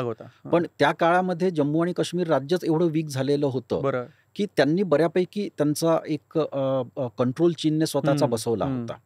आणि 1959-60 नंतर भारताने ज्यावेळेस आपल्या फॉरवर्ड पॉलिसीद्वारा काही भागांमध्ये चौक्या प्रस्थापित करायचा प्रयत्न केला, काही भाग स्वतःच्या ताब्यामध्ये ठेवण्याचा प्रयत्न केला, त्यानंतर मग युद्ध घडलं आणि ते आधीच तिथे होते आणि तिथून त्यांनी भारतावरती हल्ला केला. म्हणजे असं नाही की आपण अक्साई चीनमध्ये होतो आणि अक्साई चीनमधून आपल्याला पूर्ण माघार घ्यावी लागली. अक्साई चीनमध्ये जिथे जर कोणी होतं ते चीनच होतं आणि तिथून त्यांनी भारतावरती हल्ला केला आणि त्यामुळे आपल्याला परत थोडी आणखी माघार घ्यावी लागली. आणि तो भाग चीनने 1962च्या युद्धामध्ये चीनने काय केलं तर एक भारताला दाखवून दिलं की आम्ही या भागात आहोत आणि आम्ही इथे राहणार आहोत आणि आम्ही अजून वाटलं तर पुढे पण येऊ शकतो. हे पण त्यांनी दाखवून दिलं. आणि ते सैन्य संतुलन भारत आणि चीन मधलं काही बदललेलं नाही. उलट ती दरी जी आहे ती दरी अधिक वाढलेली आहे. त्यामुळे भारत लगेच तसं काही करू शकेल असं, म्हणजे विशेषतः युद्धाच्या माध्यमातून तसं काही होऊ शकेल अशी सध्या तरी शक्यता नाहीये. बरं. आपण आता म्यानमारच्या बॉर्डरवर येऊ. आपण पाकिस्तानच्या बॉर्डरवर गेलो. आपण आता अक्साई चीनचा विषय घेतला. आपण अरुणाचल प्रदेशचा विषय घेतला. म्यानमारच्या बॉर्डरवर आपण जर का बघितलं, की आपला जो नॉर्थ ईस्ट एरिया आहे, खूप सेन्सिटिव्ह एरिया आहे. त्यानंतर भारतापासून दूर होणाऱ्या खूप संघटना तिथे स्वातंत्र्यासाठी खूप त्यांना मग एक ऑटोनॉमीसाठी, स्वातंत्र्यासाठी खूप त्यांच्या मागण्या चालू आहेत. आणि म्यानमार हा असा देश आहे की जिथे आत्ता गव्हर्नमेंट नाही. वेगवेगळे रेबेल ग्रुप्स स्वतः तिथे कंट्रोल करतायत. जवळजवळ 15-20 रेबेल ग्रुप्स छोट्या तिकडचे प्रोव्हिन्सेस कंट्रोल करतायत. आणि त्यात आपण जर का बघितलं तर चीनने त्यांच्या बॉर्डरवरनं पूर्णपणे म्यानमारच्या सेंट्रल म्यानमारमधनं ते बे ऑफ बेंगॉलपर्यंत एक ऑइल पाईपलाईन टाकलेली आहे. तिथे आता त्या ऑइल पाईपलाईन बरोबर ते रस्ते पण डेव्हलप करतायत, रेल्वे लाईन डेव्हलप करतायत, एअरपोर्ट्स डेव्हलप करतायत. तर चायना जेव्हा म्यानमारमध्ये ॲग्रेसिव्हली जाते, तर मग आपण म्यानमारमध्ये काही एवढं लक्ष का देत नाहीये? हा ना दोन्ही देशांची विकासाची जी स्थिती आहे त्याच्याशी संबंधित हा प्रश्न आहे डायरेक्टली, की चीनची अर्थव्यवस्था आज त्या स्थितीमध्ये आहे की ती म्यानमार सारख्या देशांमध्ये प्रचंड गुंतवणूक करू शकते. आपली अर्थव्यवस्था अजून तिथे पोहोचलेली नाही. म्हणजे भारत आणि चीनच्या अर्थव्यवस्थेमधला जो फरक आहे, ती चीनची अर्थव्यवस्था आज किमान 4 पट भारतापेक्षा मोठी आहे. आणि त्याच्यामुळे चीन आज म्यानमार सारख्या देशामध्ये प्रचंड मोठ्या प्रमाणामध्ये गुंतवणूक करू शकतो. ती त्यांची शक्ती तयार झालेली आहे. त्याच्यात चॅलेंजेस आहेत आणि त्यामुळे आज भारताकरता नाही तेवढी मोठी डोकेदुखी आज चीनकरता म्यानमारमध्ये झालेली आहे. चीनसाठी एक चांगली आदर्श स्थिती म्यानमारमध्ये काय होती, की तिथे एक लष्करी शासन असावं किंवा तिथे एक लोकशाही शासन असावं, पण संपूर्ण चीनवरती एकाच सरकारचं राज्य असावं. आणि त्या एकाच सरकारशी व्यवस्थित संबंध प्रस्थापित करून त्याद्वारे स्वतःची गुंतवणूक तिथे वाढवत न्यायची, ही चीनसाठीची एक आदर्श परिस्थिती होती. आणि त्यामुळे त्यांनी तिथे ज्यावेळेस ऑंग सान सू की यांच्या पक्षाचं सरकार आलं होतं मधल्या काळामध्ये, त्याच्याशी त्यांनी चांगले संबंध प्रस्थापित केले. ऑंग सान सू की या स्वतः चीनला गेल्या होत्या. त्यानंतर इथे परत लष्कराने बंड केलं आणि लष्कराने सर्व सूत्र आपल्या हातात घेतली. चीनने परत लष्करासोबत सुद्धा चांगले संबंध प्रस्थापित केलेत. पण यावेळेस लष्कराला म्यानमारवरती आधीसारखं नियंत्रण ठेवता आलं नाही. आधी लष्कराचं म्यानमारवरती खूप चांगलं नियंत्रण होतं. पण म्यानमार सुद्धा प्रचंड विविधतेचा देश आहे, मल्टी एथनिक देश आहे, अनेक आदिवासी जमाती तिथे आहेत. आणि आता त्या जमाती ज्या आहेत त्या म्यानमारच्या लष्करी सत्तेच्या नियंत्रणाखाली त्या राहू इच्छित नाही. आणि त्यांनी आज म्यानमारमधला जो केंद्रीय संघर्ष आहे हा लोकशाही विरुद्ध लष्करी शासन हा उरलेला नाही. आज हा वेगवेगळे जे फुटीरतावादी गट आहेत म्यानमारमधले, ते वेगवेगळे फुटीरतावादी गट विरुद्ध लष्कर असा तो संघर्ष झालेला आहे. आणि ही स्थिती ना भारतासाठी चांगली आहे ना चीनसाठी चांगली आहे. कारण चीन पुढे आव्हान हे आहे की त्यांची जी गुंतवणूक आहे ती गुंतवणूक सुरक्षित ठेवण्यासाठी चीनला आज या सर्व गटांसोबत नव्याने संबंध प्रस्थापित करावे लागणार आहेत. आणि म्हणून आपण म्हणतो की त्यांना वेपन्स पण प्रोव्हाइड करताय चायना, संबंध डेव्हलप करायचे. आता परत थोडं विषयांतर होईल, पण तालिबानबाबत चीनची काय भूमिका होती, की चीन पहिला देश होता मोठा देश होता पहिला, ज्याने काबूलमध्ये स्वतःचं दूतावास उघडलं. तर त्यांनी सर्वात आधी तालिबानला त्यांच्याशी मैत्री प्रस्थापित करण्याची प्रयत्न केला. आणि तेच ते म्यानमारमध्ये सुद्धा करतील, की म्यानमारमध्ये सुद्धा जेवढेही गट आहेत ते सर्व गटांसोबत चांगले संबंध प्रस्थापित करण्याचे प्रयत्न करतील आणि स्वतःची गुंतवणूक तिथे सुरक्षित ठेवण्याचा ते प्रयत्न करतील.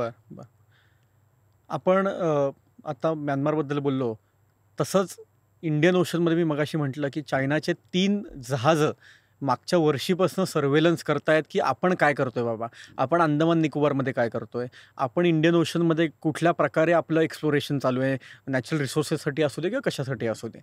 मग इंडियन ओशनच्या मध्ये पण चायनाने जेव्हा आपल्याकडे बरोबर आलेत त्यात आपल्या वर सर्वेलन्स ठेवतायत आणि आपण आता तिथे मोठ्या प्रमाणात एक बेट उभं करायचं प्लॅन करतोय.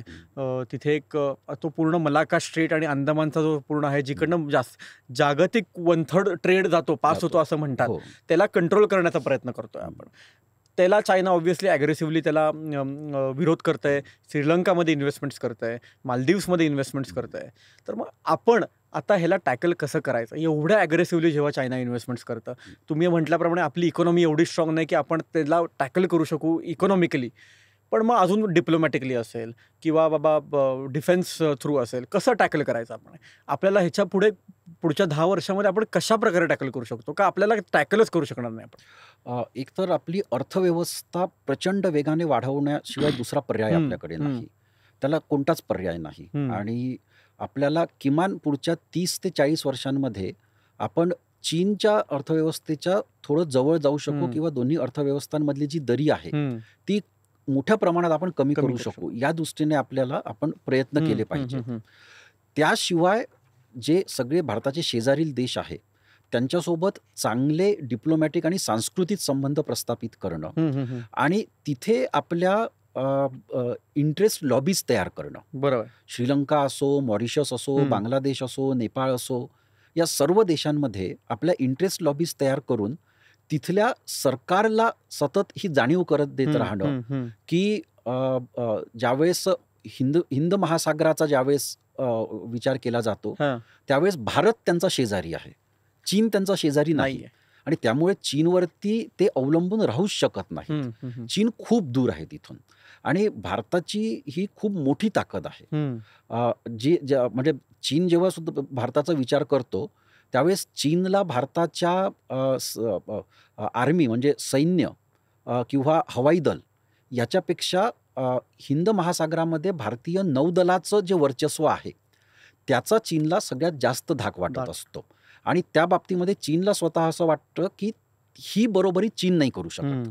कारण चीनला पॅसिफिक महासागरामध्ये, प्रशांत महासागरामध्ये सुद्धा प्रचंड लक्ष द्यावं लागतं. कारण तिथे अमेरिका आहे, तिथे जापान आहे, तिथे साऊथ कोरिया आहे, तिथे ऑस्ट्रेलिया आहे, हे सगळे देश आहेत. आणि तिकडनं लक्ष काढून ते हिंद महासागरामध्ये ते तेवढं लक्ष देऊ शकत नाही. आणि त्यामुळे इथलं भारताचं जे वर्चस्व आहे हे वर्चस्व त्याची बरोबरी चीन करू शकत नाही. त्यामुळे धडपड चीनची चाललेली आहे भारतासोबत इथे बरोबरी करण्याची. आणि ती चीन फार लवकर करू शकणार नाही. त्यामुळे आपला एक खूप नॅचरल ॲडव्हान्टेज जो आहे तो आपण कायम ठेवला पाहिजे. म्हणजे चीनची गुंतवणूक इथे वाढत असली वगैरे हे सगळं खरं जरी असलं तरी अजून चीन भारताच्या बरोबरीने तिथे उभा नाही. म्हणजे या बाबतीमध्ये आपण कॉन्फिडंट आहोत आणि त्याचा आपण पुढेही फायदा घेत राहिला. आणि म्हणूनच अंदमान निकोबार आयलंडचं महत्त्व तेवढं वाटतं. प्रचंड महत्त्व आहे त्याचं, प्रचंड महत्त्व आहे. लवकरात लवकर डेव्हलपमेंट व्हायला पाहिजे. कारण चीनला अशी भीती आहे ना की जर त्याचा जापान किंवा अमेरिकेसोबत संघर्ष झाला तर प्रशांत महासागरातनं होणारा व्यापार तो अमेरिका आणि त्याचे सहकारी देश थांबवू शकतात. आणि त्याच वेळेस जर हिंद महासागरातून होणारा व्यापारही त्यातही जर अडथळे आलेत तर ती त्याला मोठी धास्ती आहे. म्हणजे त्यांनी गदार पोर्टही जे तयार केलेलं आहे ती त्यासाठीच केलेलं आहे की हिंद महासागरात खूप आत यायची गरज नाही. मग गदार पोर्टातूनच सगळ्या वस्तू चीनमध्ये नेण्याची सोय असावी. त्या दृष्टीने त्यांनी तिथे प्रचंड मोठी इन्व्हेस्टमेंट केलेली आहे. भारत आणि रशिया यांना पण ऑल वेदर फ्रेंड्स म्हटलं जातं. त्याचबरोबर चायना आणि रशियाचेही संबंध चांगले आहेत. आणि जेव्हा आता US आणि ट्रम्प आपल्यावर ट्रेड टॅरिफ टाकतायत, ट्रेड बॅरियर्स टाकतायत, तुम्हाला वाटतं का की रशिया भारत आणि चायनामध्ये संबंध वाढवण्यासाठी, चांगले करण्यासाठी मदत करू शकेल आपल्याला? रशियाला फार रस नाही आहे की भारत आणि चीन यांच्यातले संबंध खूप चांगले होतील किंवा ते आणखी बिघडत जातील. याच्यामध्ये रशिया कधीच पडलेला नाहीये. त्याने ते पूर्णपणे भारत आणि चीन दोन देशांवरती सोडून दिलेलं आहे. फक्त रशियाला आता एक नको आहे की भारत आणि चीन म्हणजे आजच्या परिस्थितीमध्ये भारत आणि चीनमध्ये परत संघर्ष, लष्करी संघर्ष होईल हे रशियाला नक्कीच नको आहे. कारण मग या लष्करी संघर्षामध्ये दोन्ही देशांकडनं रशियावरती दबाव असेल की रशियाने त्यांची बाजू घ्यावी लागेल. पण रशिया या बाबतीत सुद्धा फार क्लिअर आहे की तो तटस्थ राहणार, तो कोणाचीच बाजू घेणार नाही. आणि तो हेच म्हणेल की ज्यावेळेस पाश्चिमात्य देशांनी रशियावरती निर्बंध लादले होते, सँक्शन्स होते, त्यावेळेस भारताने रशियासोबत ट्रेड सुरू ठेवला, चीनने रशियासोबत ट्रेड सुरू ठेवला. तसं आम्ही दोघांसोबतही ट्रेड सुरू सुरू ठेवू. ठेव. त्यामुळे तिथे कुठेही रशियामध्ये पडणार नाही. आणि रशिया नियमितपणे भारताला जी लष्करी सामग्री पुरवत आलेला आहे, भारताचा चीनसोबत संघर्ष झाला तर अशा परिस्थितीमध्ये रशिया ती सामग्री सुद्धा पुरवत राहणार. असं नाही की ती तो थांबवणार. बरोबर. आणि त्याचा चीनसोबतचा जो व्यापार आहे तो व्यापारही तो तसाच तो पुढे बरोबर. सुरू ठेवणार. म्हणजे रशिया खूप युनिकली प्लेस्ड आहे त्यामध्ये. Uniquely placed. म्हणजे ते दोन्हीकडे चांगले संबंध ठेवून आहेत, दोन्ही बरोबर ट्रेड चालू आहे. हो. त्याचबरोबर अमेरिकेबरोबर पण भारताचं काही होते, पण भारत रशियाबरोबर ट्रेड चालू ठेवेल. भारत रशियाच्या विरोधात जाणार नाही. हे आपण कोविडमध्ये पण बघितलं. अगदी. जेव्हा आपल्याला सांगितलं गेलं की तुम्ही ऑइल नका घेऊ आता, तरी पण आपण तेल घेतलं रशियाकडून. तर मला वाटतं की रशिया अशा प्रकारे जेव्हा खूप एक युनिकली प्लेस्ड देश आहे. रशिया जेव्हा युक्रेनला इन्व्हेट करतं, रशिया जेव्हा बाकी देशांमध्ये थोडंसं अजून कुरघोडी करायला प्रयत्न करतं, तेव्हा भारत आणि चायनाचे व्ह्यूज वेगवेगळे असतात का रशियाबरोबर ह्या कुरघोडीबद्दल? नाही, खूप खूप वेगळे नसतात. म्हणजे असे अनेक जागतिक राजकारणामधले क्षेत्र आहेत, भाग आहेत की जिथे चीन आणि भारत यांचे व्ह्यूज हे जवळपास सारखे असतात. म्हणजे युक्रेन युद्ध हे त्याचं एक मोठं उदाहरण आहे की यामध्ये दोन्ही चीन आणि भारत दोन्ही देशांची भूमिका हीच आहे की युद्ध होणं योग्य नाही, पण रशियावरती लादलेल्या सँक्शन्समध्ये आम्ही सहभागी होणार नाही. बरं. ही दोन्ही देशांची भूमिका आहे. आणि चीन रशिया यांचे संबंध खूप जवळचे असूनही चीनने असं म्हटलेलं नाही की रशियाने जे युद्ध केलं युक्रेन विरुद्ध ते चांगलं आहे. कारण चीन आणि युरोपीय संघ यांचे संबंध सुद्धा बऱ्यापैकी आहेत किंवा चांगले आहेत आणि ते चीनला बिघडू द्यायचे नाही. त्यामुळे ती एक सिमिलॅरिटी दोन्ही देशांच्या भूमिकांमध्ये येते. पण आपण भारत, रशिया आणि चीन या 3 देशांचा ज्यावेळेस एकत्र विचार करतो त्याच्यात एक फार मोठा फरक जो तयार झालेला आहे. तो फरक हा आहे की रशिया आणि चीन या दोन्ही देशांसाठी आज अमेरिका सर्वात मोठा शत्रू आहे. भारताचं तसं नाही. भारत आजही म्हणजे ट्रम्प भारताला कदाचित शत्रू म्हणून बघत असतील, पण भारत अमेरिकेला शत्रू म्हणून बघत नाहीये किंवा आधी तो शत्रू म्हणून बघत नव्हता. तुम्ही चायनाला गेलायत? हो, गेलोय. किती वेळाला? चायनाला मी हाँगकाँग पकडून 3दा गेलोय. बरं. आणि मग इंटिरियर चायनामध्ये पण गेलायत का? इंटेरियर चायनामध्ये म्हणजे चीनच्या मोठ्या शहरांच्या जवळचा ग्रामीण भाग अशा याच्यात गेलो. जसं तुम्ही म्हटलात की आता ट्रम्पच्या मागे एक सोशल मुवमेंट तयार झालेली आहे. चायनामध्ये असं सोशल मुवमेंट आहेत का? किंवा तिथे समाज कशा प्रकारे वावरतो जेव्हा कम्युनिस्ट पार्टीचा एवढा मोठा होल्ड आहे आयडियोलॉजीवर, करिक्युलमवर, कंटेंटवर त्यांचं रिस्ट्रिक्शन्स आहेत. तुम्ही काय बोलू शकता, काय वापरू शकता, कुठले ॲप्स वापरू शकता ह्याच्यावर रिस्ट्रिक्शन्स आहेत. समाज कसा वावरतो चायनामध्ये? दोन प्रक्रिया तिथल्या आपण समजून घ्यायचा प्रयत्न करूया. एक की विशेषतः चीनमध्ये आर्थिक सुधारणा लागू झाल्यापासून 1978-79 पासून चीनी समाज हा पैसे कमावण्यासाठी वेडावलेला आहे. प्रत्येक कुटुंबाला, प्रत्येक व्यक्तीला पैसे कमवायचे आहेत आणि श्रीमंत व्हायचं आहे. आणि तो त्याच्या मागे वेड्यासारखा तो धावतो आहे. आणि त्याची प्राथमिकता ही राजकारण नाहीये, सत्ता नाहीये. त्याची प्राथमिकता ही पैसे कमावणं आहे. म्हणजे एक साधं जर आपण काही उदाहरणं जर घ्यायची झाली तर मागच्या 7-8 वर्षांमध्ये शी जिनपिंग यांनी त्यांच्याच सरकारमधल्या आणि कम्युनिस्ट पार्टीमधल्या अत्यंत उच्च पदस्थ लोकांना फक्त पदावरूनच नाही काढलं, म्हणजे संरक्षण मंत्र्यांना पदावरूनच नाही काढलं, तर अनेकांविरुद्ध खटले भरलेत, अनेकांना फाशीची शिक्षा सुद्धा ठोठावली पण झालेले आहेत खूप लोक. आणि त्या सर्वांविरुद्धचे जे आरोप होते त्यांनी म्हणजे बिलियन्स ऑफ डॉलर्सची माया त्यांनी गोळा केली होती. एवढी प्रचंड संपत्ती त्यांनी तिथे गोळा केलेली होती आणि हे वरपासून खालपर्यंत चीनमध्ये पर्कोलेट होत गेलेलं आहे. पण मी तिथे इंटरप्ट करतो की करप्शन आहे म्हणजे चीनमध्ये प्रचंड करप्शन आहे. एवढा सर्व्हेलन्स असून पण करप्शन आहे. आणि शी जिनपिंग यांनी तो स्वतःची लेजिटिमेसी वाढवण्याचा एक मोठा मुद्दा केलेला आहे की मी भ्रष्टाचारांविरुद्ध कारवाई करतो आहे असं म्हणून त्यांनी अनेकांना पदावरून काढलं, तुरुंगात टाकलं, काहींना फाशीची शिक्षा सुद्धा ठोठावली आणि त्यातनं ते सामान्य लोकांसोबत कनेक्ट होऊ पाहत आहेत की या भ्रष्टाचाराविरुद्ध मी कारवाई करतो आहे, कारण भ्रष्टाचार ही फार मोठी समस्या आहे. आणि एकूणच ही समस्या यातनं तयार झाली की प्रत्येकालाच खूप श्रीमंत व्हायचं आहे आणि त्याच्यासाठी मग हवे ते मार्ग ते पत्करायला तयार आहेत. आणि सत्ता कम्युनिस्ट पार्टीच्या हातात असल्यामुळे कम्युनिस्ट पार्टीच्या परवानगीशिवाय तुम्ही गोष्टी करू शकत नाही. त्यामुळे कम्युनिस्ट पार्टीला सुद्धा त्या याच्यामध्ये भ्रष्ट करूनच लोक पुढे जाऊ शकतात. तर ही प्रक्रिया चीनमध्ये आहे. त्यामुळे त्यांचं सगळं लक्ष हे की कम्युनिस्ट पार्टीसोबत लागेबांधे तयार करणं आणि त्यांना कम्युनिस्ट पार्टीच्या सहकार्याने स्वतःचा एक छोटा बिझनेस तयार करणं किंवा एखादी संस्था तयार करणं आणि त्यातनं पैसे कमवण्याचा प्रयत्न करणं, हे खूप मोठ्या प्रमाणामध्ये आहे. आणि दुसरं आहे की चीनमध्ये चीनच्या कम्युनिस्ट पार्टीने हे केलेलं आहे की तुम्ही स्थानिक पातळीवरती तुम्ही प्रोटेस्ट करू शकता.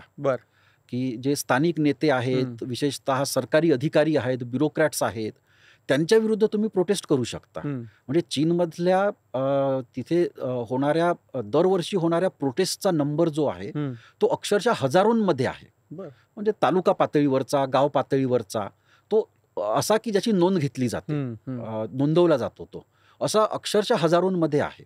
तर त्यांचं धोरण आणि लोकांची मानसिकता सुद्धा ही आहे की आपण स्थानिक पातळीवरती प्रोटेस्ट करूया. शी जिनपिंगचं नाव कुठे यायला नको किंवा कम्युनिस्ट पार्टीचे अगदी उच्च स्तरावरचे जे नेते आहेत त्यांचं नाव कुठे यायला नको. आणि उलट त्यांच्या नावाखालती खालचा प्रोटेस्ट करायचा की ते चांगलं काम करतायत आणि तुम्ही खालती भ्रष्टाचार करताय किंवा ते आम्हाला ऐकायला तयार आहेत पण तुम्ही आमचं ऐकत नाहीये. तर हे ज्याला आपण एक प्रेशर कुकर टॅक्टिक म्हणतो, ही प्रेशर कुकर टॅक्टिक चीनच्या कम्युनिस्ट पार्टीने तिथे तयार केलेली आहे. की तुमचा राग हा स्थानिक पातळीवरती यू व्हेंट इट आउट आणि तो तुम्ही सर्वोच्च पातळीकडे तो ते येऊ देणार नाही याची काळजी केली आहे. आणि लोकांना सुद्धा त्याच्यामध्ये अपॉर्च्युनिटी दिसते की किमान एवढं तर होतंय, मग आपण एवढं साध्य करून घेऊया. त्या दृष्टीने ते करत असतात. तर या प्रकारे त्यांचं काम सुरू आहे. आणि चीनमध्ये तुम्ही सगळं काही करू शकता, फक्त तिथल्या एकपक्षीय राजवटीला तुम्ही आव्हान देऊ शकत नाही. तुम्ही चीनच्या कम्युनिस्ट पक्षाची काही धोरणं चुकीची आहे असं सुद्धा तुम्ही म्हणू शकता. म्हणजे आता चीनने त्यांची काय म्हणतात त्याला 1 चाइल्ड पॉलिसी पूर्णपणे बदलली. आता तिथे 3 चाइल्ड ते प्रोत्साहन देत आहेत, 3 चाइल्ड पॉलिसी केलेली आहे वगैरे वगैरे. तर हे सगळं कशातनं होतं की स्थानिक पातळीत विरोध वाढतो, चर्चा वाढतात, डेलिबरेशन्स होतात आणि एक कम्युनिस्ट पार्टीला एक स्ट्रॉंग मेसेज जातो की हे जे काही आहे हे चांगलं चाललेलं नाही आणि ते बदलण्याची गरज आहे. तर तसं तुम्ही ते करू शकता की तुम्ही धोरणांविरुद्ध तिथे बोलू शकता, पण एकपक्षीय राजवटीविरुद्ध तुम्ही बोलू शकत नाही. म्हणजे तुम्ही चीनची म्हणजे प्रिंट मीडियाचं जर उदाहरण घ्यायचं झालं तर शेकडो हजारो मासिकं, साप्ताहिकं चीनमध्ये निघतात. ते ऑटोमोबाईल्सवरची असतील, ते एल्डरली केअरवरची असतील, फूड वरची असतील, अशी हजारो निघतात. राजकारणावरची नाही निघत. तर तो एक भाग आहे की तो बाजूला ठेवा आणि बाकी मग तुमच्या जेवढी तुम्हाला बाकी ज्या ज्या क्षेत्रामध्ये अभिव्यक्त व्हायचं आहे ते तुम्ही होत राहा. आणि सध्या चीनी समाज या पातळीवरती आहे की ठीक आहे आपण मग ते करत राहू असं तो करतो आहे. आणि एक भीती सुद्धा चीनी समाजाला आहे की जर कम्युनिस्ट पक्षाची एकपक्षीय राजवट जर कोसळली तर चीनमध्ये अस्थिरता येणार आणि अस्थिरता आली तर त्याचा परिणाम आर्थिक सुबत्तेवरती होणार. आणि तेवढंच नाही तर कम्युनिस्ट पक्षाची राजवट येण्याच्या आधी चीन त्यांच्या मते चीनची शक्ल झाली होती की तिबेट चीनच्या खालती नव्हता, शिनचियांग चीनच्या वर्चस्वाखाली नव्हता, आता हाँगकाँग पण चीनच्या वर्चस्वाखाली आलेला आहे. आणि जर चीनच्या कम्युनिस्ट पक्षाचं जर वर्चस्व संपलं तर किमान जो ट्रान्झिशनचा मोठा पिरियड असेल तो अत्यंत अस्थिरतेचा असेल आणि त्यातनं परत चीन 1949च्या आधी जसा होता तसा तो होऊ शकतो. ही एक चीनी समाजाला भीती आहे. आणि चीनचा कम्युनिस्ट पक्ष सातत्याने ती भीती लोकांना दाखवतही असतो. तो सतत लोकांना सांगत असतो की आपण एवढं सगळं करू शकलोय, आम्ही नाही तर काय होईल, आम्ही नसेल तर मग कसं होणार, मग काय होणार, हे तो सतत तो लोकांना सांगत असतो. आणि गमतीचा भाग असा आहे की लोकशाही असलेल्या देशांमध्ये ज्या काही घटना घडतात त्यात तो चीनची प्रसारमाध्यमं म्हणजे बेसिकली चीनचा कम्युनिस्ट पक्ष हा चीनमधल्या लोकांना दाखवून देण्यासाठी वापरतो की बघा लोकशाही कशी फ्रॉड आहे. म्हणजे डोनाल्ड ट्रम्प यांनी मागच्या 4 वर्षांमध्ये एक जो सतत एक मुद्दा लावून धरला होता की नाही डोनाल्ड ट्रम्प नाही, जो बायडेन यांनी, की ट्रम्प यांच्या निवडणुकीमध्ये रशियाचा हस्तक्षेप होता. तर चीन हे स्वतःच्या लोकांना सांगतो की बघा लोकशाहीमध्ये कसा दुसऱ्या शक्तींचा हस्तक्षेप होतो.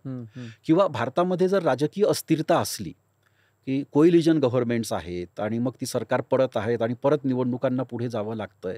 तर मग ते चीन तिथल्या लोकांना सांगतो की बघा लोकशाहीमध्ये कशी अस्थिरता असते, सरकारच चालत नाही, मग कसं होणार. हे सातत्याने लोकांना कम्युनिस्ट मला वाटतं पक्ष सांगत असतो. स्पेशली आपल्या आजूबाजूचे देश, हो. पाकिस्तान असेल, नेपाळ, बांगलादेश, हं. म्यानमार, श्रीलंका, ह्यांचं तर एक्झाम्पल 100% देत असेल की अगदी, बघा इथे काय की चालू की आहे. कसली अस्थिरता आहे हां. आणि अशाने कसं होणार पुढे होणार. देशाचं. बरं, म्हणजे एवढ्या मोठ्या प्रमाणात तिथे मॅन्युप्युलेशन मीडियाचं केलं जातं हो. अशा प्रकारे.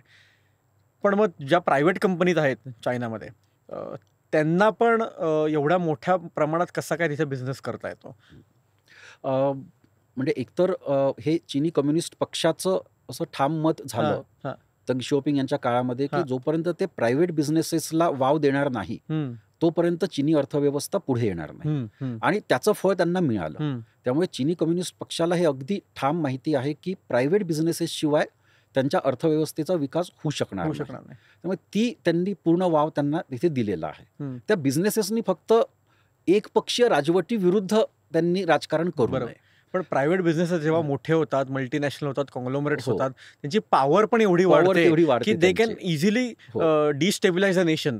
म्हणून ह्याची भीती त्यांना नाही का? आहे ना. हां. म्हणून तुम्ही बघाल की शी जिनपिंग यांनी मागच्या 5-6 वर्षांमध्ये चीनमधले जे खूप मोठे एंटरप्रेन्युअर्स आहेत, म्हणजे अलिबाबाचा अलिबाबा. संस्थापक असो, अशा प्रकारचे जे प्रचंड मोठे जे उद्योजक झाले होते, हं, त्यांची नकेल कसायला सुरुवात केली. हं, हं. आणि त्यांनी सातत्याने म्हटलं की आम्ही छोट्या बिझनेसेसच्या विरुद्ध नाही, आम्ही मध्यम बिझनेसेसच्या विरुद्धही नाही, पण हे जे शार्क तयार झालेले आहेत बिझनेसेसचे, त्यांनी कम्युनिस्ट पक्षाच्या वर्चस्वाखाली राहणंच आवश्यक आहे. आवश्यक आहे. हे या दृष्टीने त्यांनी केलं. आणि हं, दुसरं की मागच्या 7-8 वर्षांमध्ये शी जिनपिंग यांनी चीनमधलं पब्लिक सेक्टर जे आहे, ज्याला ते स्टेट ओन एंटरप्राइजेस म्हणतात, हं, त्या पब्लिक सेक्टरला परत बळकटी आणण्याचे त्यांनी प्रयत्न केले बरं. आहेत. की या ज्या कॉंग्लोमरेशन्स असतील त्या मग स्टेट ओन्ड असतील, बरं. त्याच्यात प्रायव्हेट हिस्सेदारी असेल, नाही, स्टेटची काही पण हिस्सेदारी असेल. स्टेटची पण हिस्सेदारी असेल. हं, त्यामुळे आज आपण जे बघतो की ग्वादार पोर्ट ऑपरेट करायचा कॉन्ट्रॅक्ट चीनी कंपनीला गेला आहे, हं, हं. किंवा हंबनतोता पोर्ट ऑपरेट करायचा कॉन्ट्रॅक्ट चीनी कंपनीला गेला आहे. तर ती चीनी कंपनी म्हणजे चीनचं पब्लिक सेक्टर आहे, किंवा चीनचं स्टेट ओन एंटरप्राइजेसचा त्याच्यामध्ये फार मोठा स्टेक आहे. ठीक आहे. आणि असं एक वेगळ्या प्रकारचं मिक्स इकॉनॉमीचं मॉडेल चीनने तिथे तयार केलेलं आहे. आणि याहीपेक्षा आणखी गमतीचा भाग असा की ज्यावेळेस या सगळ्या आर्थिक सुधारणांना सुरुवात झाली आणि एकपक्षीय राजवट होती, त्यामुळे शेवटी त्या आर्थिक, म्हणजे ज्याला आपण लिबरलायझेशन म्हणतो, ते अर्थव्यवस्थेचं लिबरलायझेशन जरी झालं तरी नवे उद्योग सुरू करणं त्यांनाच शक्य होतं जे कम्युनिस्ट पक्षाच्या जवळ होते. किंवा कोणती धोरणं येत आहेत हे कम्युनिस्ट पक्षातल्या सदस्यांना आधी माहिती व्हायचं, आणि त्याच्यानुसार मग ते स्वतःच्या कुटुंबियांमार्फत त्या धोरणांमध्ये ते उतरायचे. अच्छा. त्यामुळे एक, ज्याला आपण सरळ सरळ साटलोटं म्हणू शकतो, बरं. की प्रायव्हेट बिझनेसेस आणि कम्युनिस्ट पार्टी एक साटलोटं करून यांच्यामध्ये एक साटलोटं तिथे आहे. आणि ते मॅनेज सारखं कम्युनिस्ट पार्टीला करावं लागतं. बरं. की हे साटलोटं जरी असलं तरी ते प्रायव्हेट बिझनेसेस हे कम्युनिस्ट पार्टीवरती हावी होणार नाहीत. ही एक एक्झरसाइज त्यांना सातत्याने तिथे करत राहावी लागते. आणि तेवढी ती, म्हणजे आयडिओलॉजिकली कॉन्शियसली ते करत असतात. बरं. माओ झेडॉंग नंतर तिथे काही जे मोठे नेते होते त्यांच्यामध्ये वाद निर्माण झाला की कोण आता मोठं होणार. तर शी जिनपिंग नंतर काय? हा खूप मोठा प्रश्न आहे. आणि मी अगदी सुरुवातीलाच जसं म्हटलं होतं की शी जिनपिंग यांनी ज्या पद्धतीने केंद्रीकरण केलं त्यामध्ये आज चीनच्या कम्युनिस्ट पक्षामध्ये फॅक्शनॅलिझम दिसत नाही, जे चीनच्या कम्युनिस्ट पक्षात अशी स्थिती कधीच नव्हती. म्हणजे केवळ माओच्या मृत्यूच्या वेळेसच नाही, तर माओला सतत या फॅक्शन्सला तोंड द्यावं लागलं आणि सतत त्यांच्यासोबत त्याला संघर्ष करावा लागला. आणि त्यामुळे माओच्या काळामध्ये ऑप्शन्स होते, दंग शिओपिंगनी स्वतःच ते ऑप्शन तयार करून ठेवले होते, सियांग चेमिन यांनी ते ऑप्शन्स तयार करून ठेवले होते, आणि वेगवेगळे फॅक्शन्स होते. तर एक असं होतं की कोणता गट कोणावरती हावी होणार त्याच्यानुसार ते ठरवत होते. आज खरोखर हे सांगणं अगदी अशक्य आहे की शी जिनपिंग यांच्यानंतर चीनमध्ये नेमकं काय होणार आणि त्यांचा उत्तराधिकारी कोण असेल. पण त्यांना ही भीती नाही का की आपल्यानंतर काय, जर का उद्या आपण गेलो, आपल्याला जर का हार्ट अटॅक आला, उठलोच नाही सकाळी, तर उद्या काय होणार चीनचं, ह्याची भीती त्यांना नाही का? किंवा त्यांनी कसं लिहून ठेवलं नाहीये का कुठे? याची भीती त्यांना नक्कीच असली पाहिजे. त्यांनी काहीतरी सोय त्याची केली असेल, पण अशा पद्धतीने गुप्त पद्धतीने सोय करून गोष्टी पुढे जात नाही. चीन एवढा मोठा देश आहे की त्यामध्ये जोपर्यंत त्या निवड प्रक्रियेमध्ये एक मोठा म्हणजे समाजातले मोठे घटक किंवा किमान कम्युनिस्ट पक्षातले मोठे घटक त्यामध्ये जोपर्यंत सहभागी होत नाही तोपर्यंत ते होणार नाही. आणि त्यामुळे आता चीनच्या कम्युनिस्ट पक्षाची पुढची जी काँग्रेस होते त्या काँग्रेसमध्ये पॉलिट ब्युरोमध्ये नेमकं कोणाकोणाला घेतलं जातं, पंतप्रधान कोणाला घेतलं जातं, यावरती सर्वांचं आता लक्ष असेल आणि त्याच्यानुसार ते ठरेल. आता शी जिनपिंग यांनी ही सोय केलेली आहे की जवळजवळ सगळेजण पॉलिट ब्युरोमधले रिटायर होत आहेत, कारण रिटायरमेंटची एज त्यांनी स्वतः सोडून बाकी सगळ्यांना लागू केलेली आहे. मला वाटतं 2012ला त्यांच्यावर जे पॉलिट ब्युरो ते सगळे रिटायर झाले, तर मग त्यांना काढले किंवा रिटायर झाले. आणि पुढची काँग्रेस होईल त्यावेळेस सुद्धा ते हे बघतील की हे रिटायर होतील, पण त्यानंतर मग जे येतील त्यांच्यापैकी कोणीतरी चीनचा उत्तराधिकारी असेल. काँग्रेस किती वर्षात होते किंवा कसं असायचं? 5 वर्षात 5 वर्षात एकदा. आणि त्यात किती पॉलिट ब्युरो मेंबर्स नेमले जातात? तो आकडा बदलत असतो, पण एक साधारणतः 14, 15, 16, 17 याच्या दरम्यान तो पॉलिट ब्युरोचा आकडा असतो. पण कम्युनिस्ट पार्टीच्या ऑर्गनायझेशन स्ट्रक्चरनुसार सगळ्यात शक्तिशाली ज्याला समजलं जातं असं ऑर्गन असतं केंद्रीय समिती, सेंट्रल कमिटी. त्या सेंट्रल कमिटीमध्ये 400-500 सदस्य सुद्धा असू शकतात आणि ते सर्व प्रांतामधनं ते घेतले जातात आणि ती सर्वात स्ट्रॉंग कमिटी ती असते. रुरल चायनामधला मी एक जर का युवक असेल, मला आता पॉलिटिक्समध्ये इंटरेस्ट आहे, मला मोठ्या राजकारणी व्हायचं आहे, मला पुढचा शी जिनपिंग माओ झेडॉंग व्हायचं आहे, तर त्याचा प्रवास कसा असेल?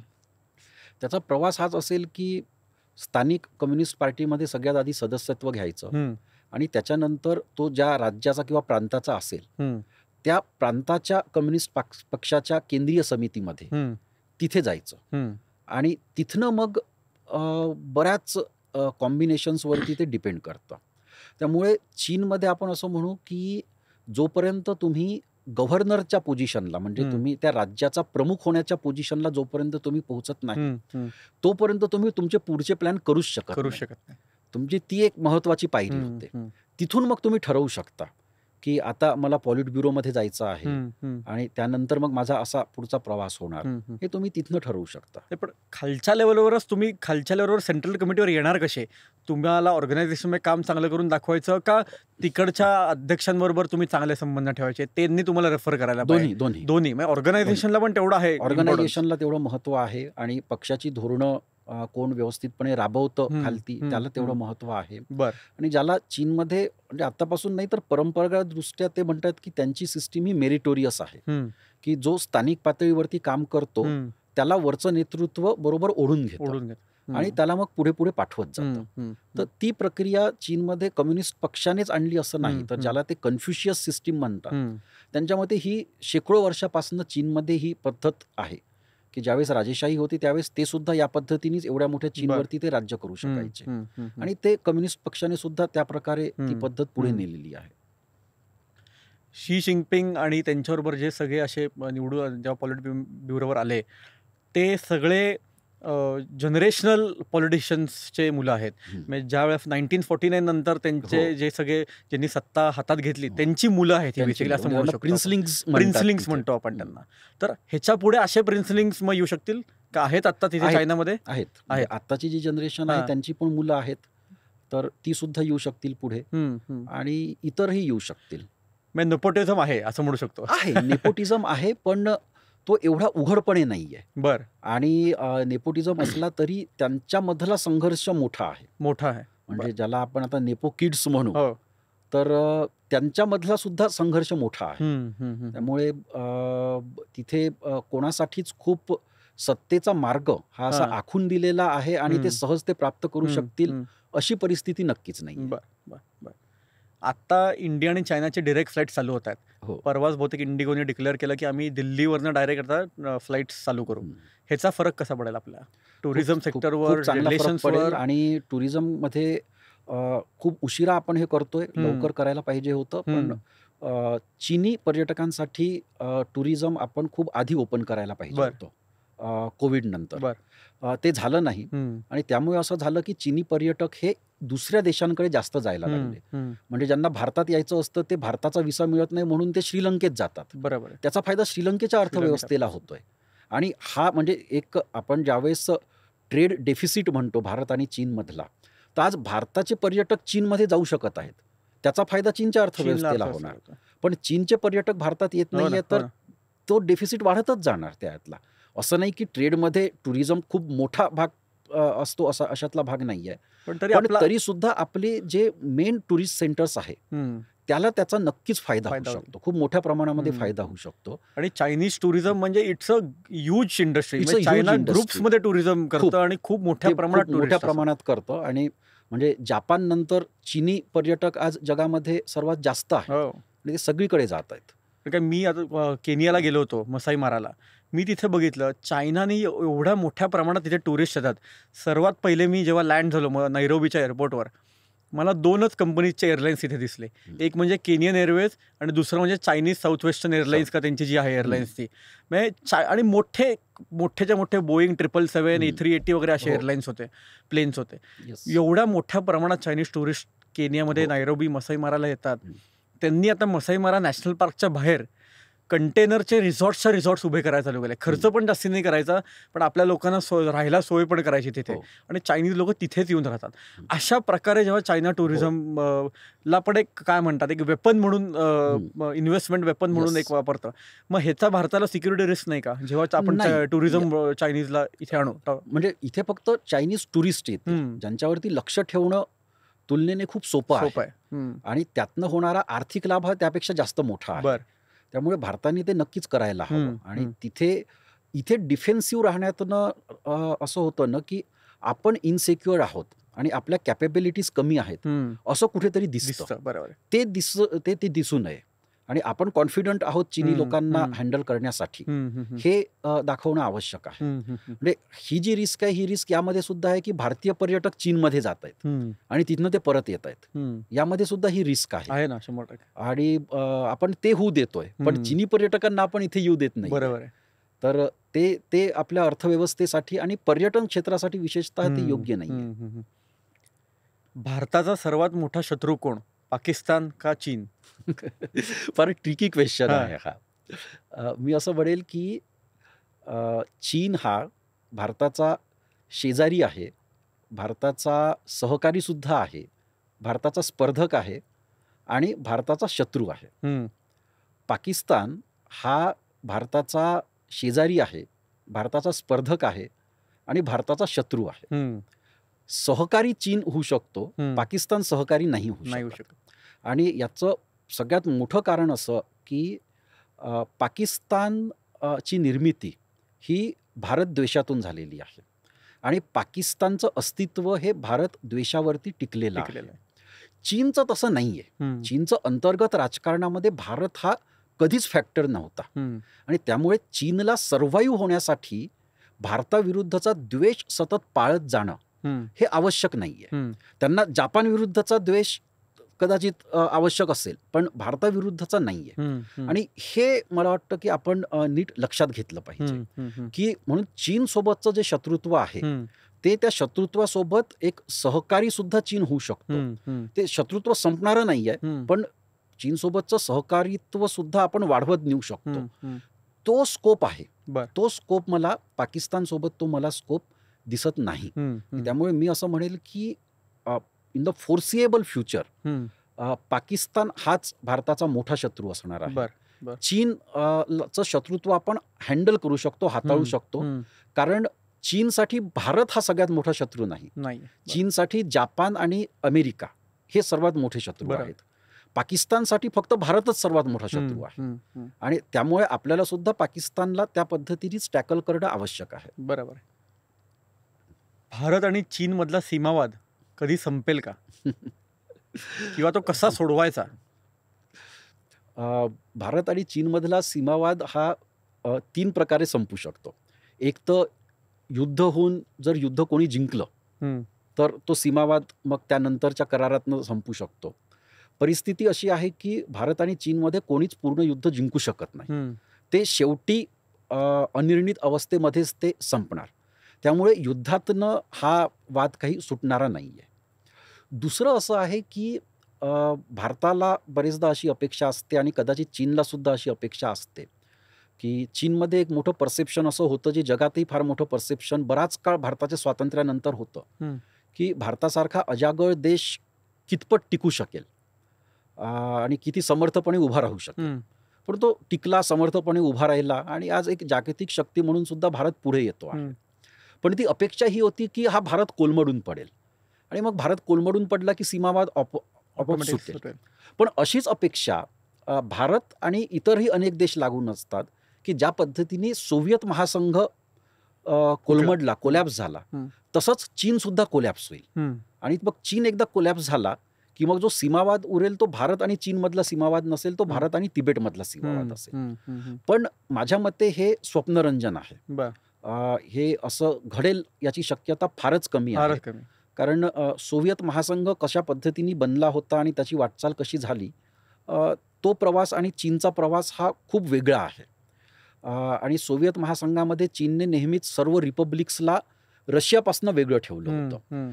चीन त्यांच्या केंद्रीकरणाच्या धोरणातनं तिबेटला ते काही रिपब्लिक मानत नाहीत किंवा शिनचियांगला ते काही रिपब्लिक मानत नाही. त्यामुळे तसं चीनमध्ये म्हणजे कम्युनिस्ट पक्षाचं सरकार जाऊन तिथे दुसरा पक्ष आला, बहुपक्षीय राजवट आली, तरी सुद्धा ते अशा प्रकारचे सीमावाद त्यावर तिथे कॉम्प्रोमाइज करणार नाही. त्यामुळे तसं घडणार नाही चीनच्या, भारत आणि चीनच्या बाबतीमध्ये.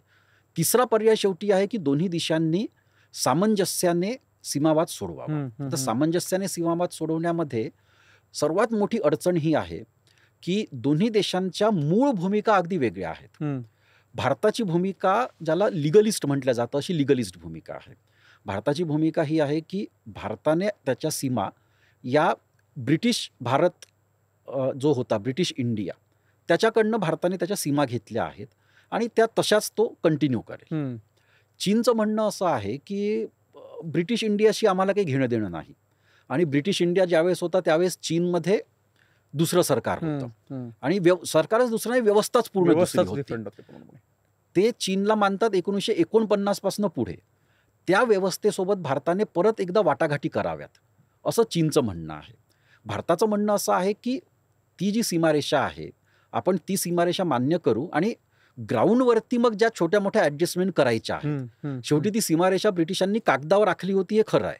त्यामुळे प्रत्यक्ष जमिनीवरती कुठे सीमा आखायची हे एक प्रलंबित तो प्रश्न आहे. तो सोडवण्याची भारताची तयारी आहे की ठीक आहे, म्हणजे हा भाग कागदावरती इथे दिसत असला तरी थोडा तुमच्याकडे जाऊ शकतो, थोडा आमच्याकडे येऊ शकतो. अशा प्रकारची ॲडजस्टमेंट करायची भारताची नेहमीच तयारी होती. चीनचं म्हणणं असं की आपण मॅकमोहन लाईन विचारातच घ्यायला नको. बरोबर. आणि आपण आपले हिस्टॉरिकली आपला ज्या ज्या भागांवर ताबा होता त्याच्यानुसार आपण या वाटाघाटी करायला हव्यात, जी भूमिका भारताला मान्य नाही. आता बऱ्याच प्रमाणामध्ये चीनने भारताची भूमिका मान्य केलेली आहे.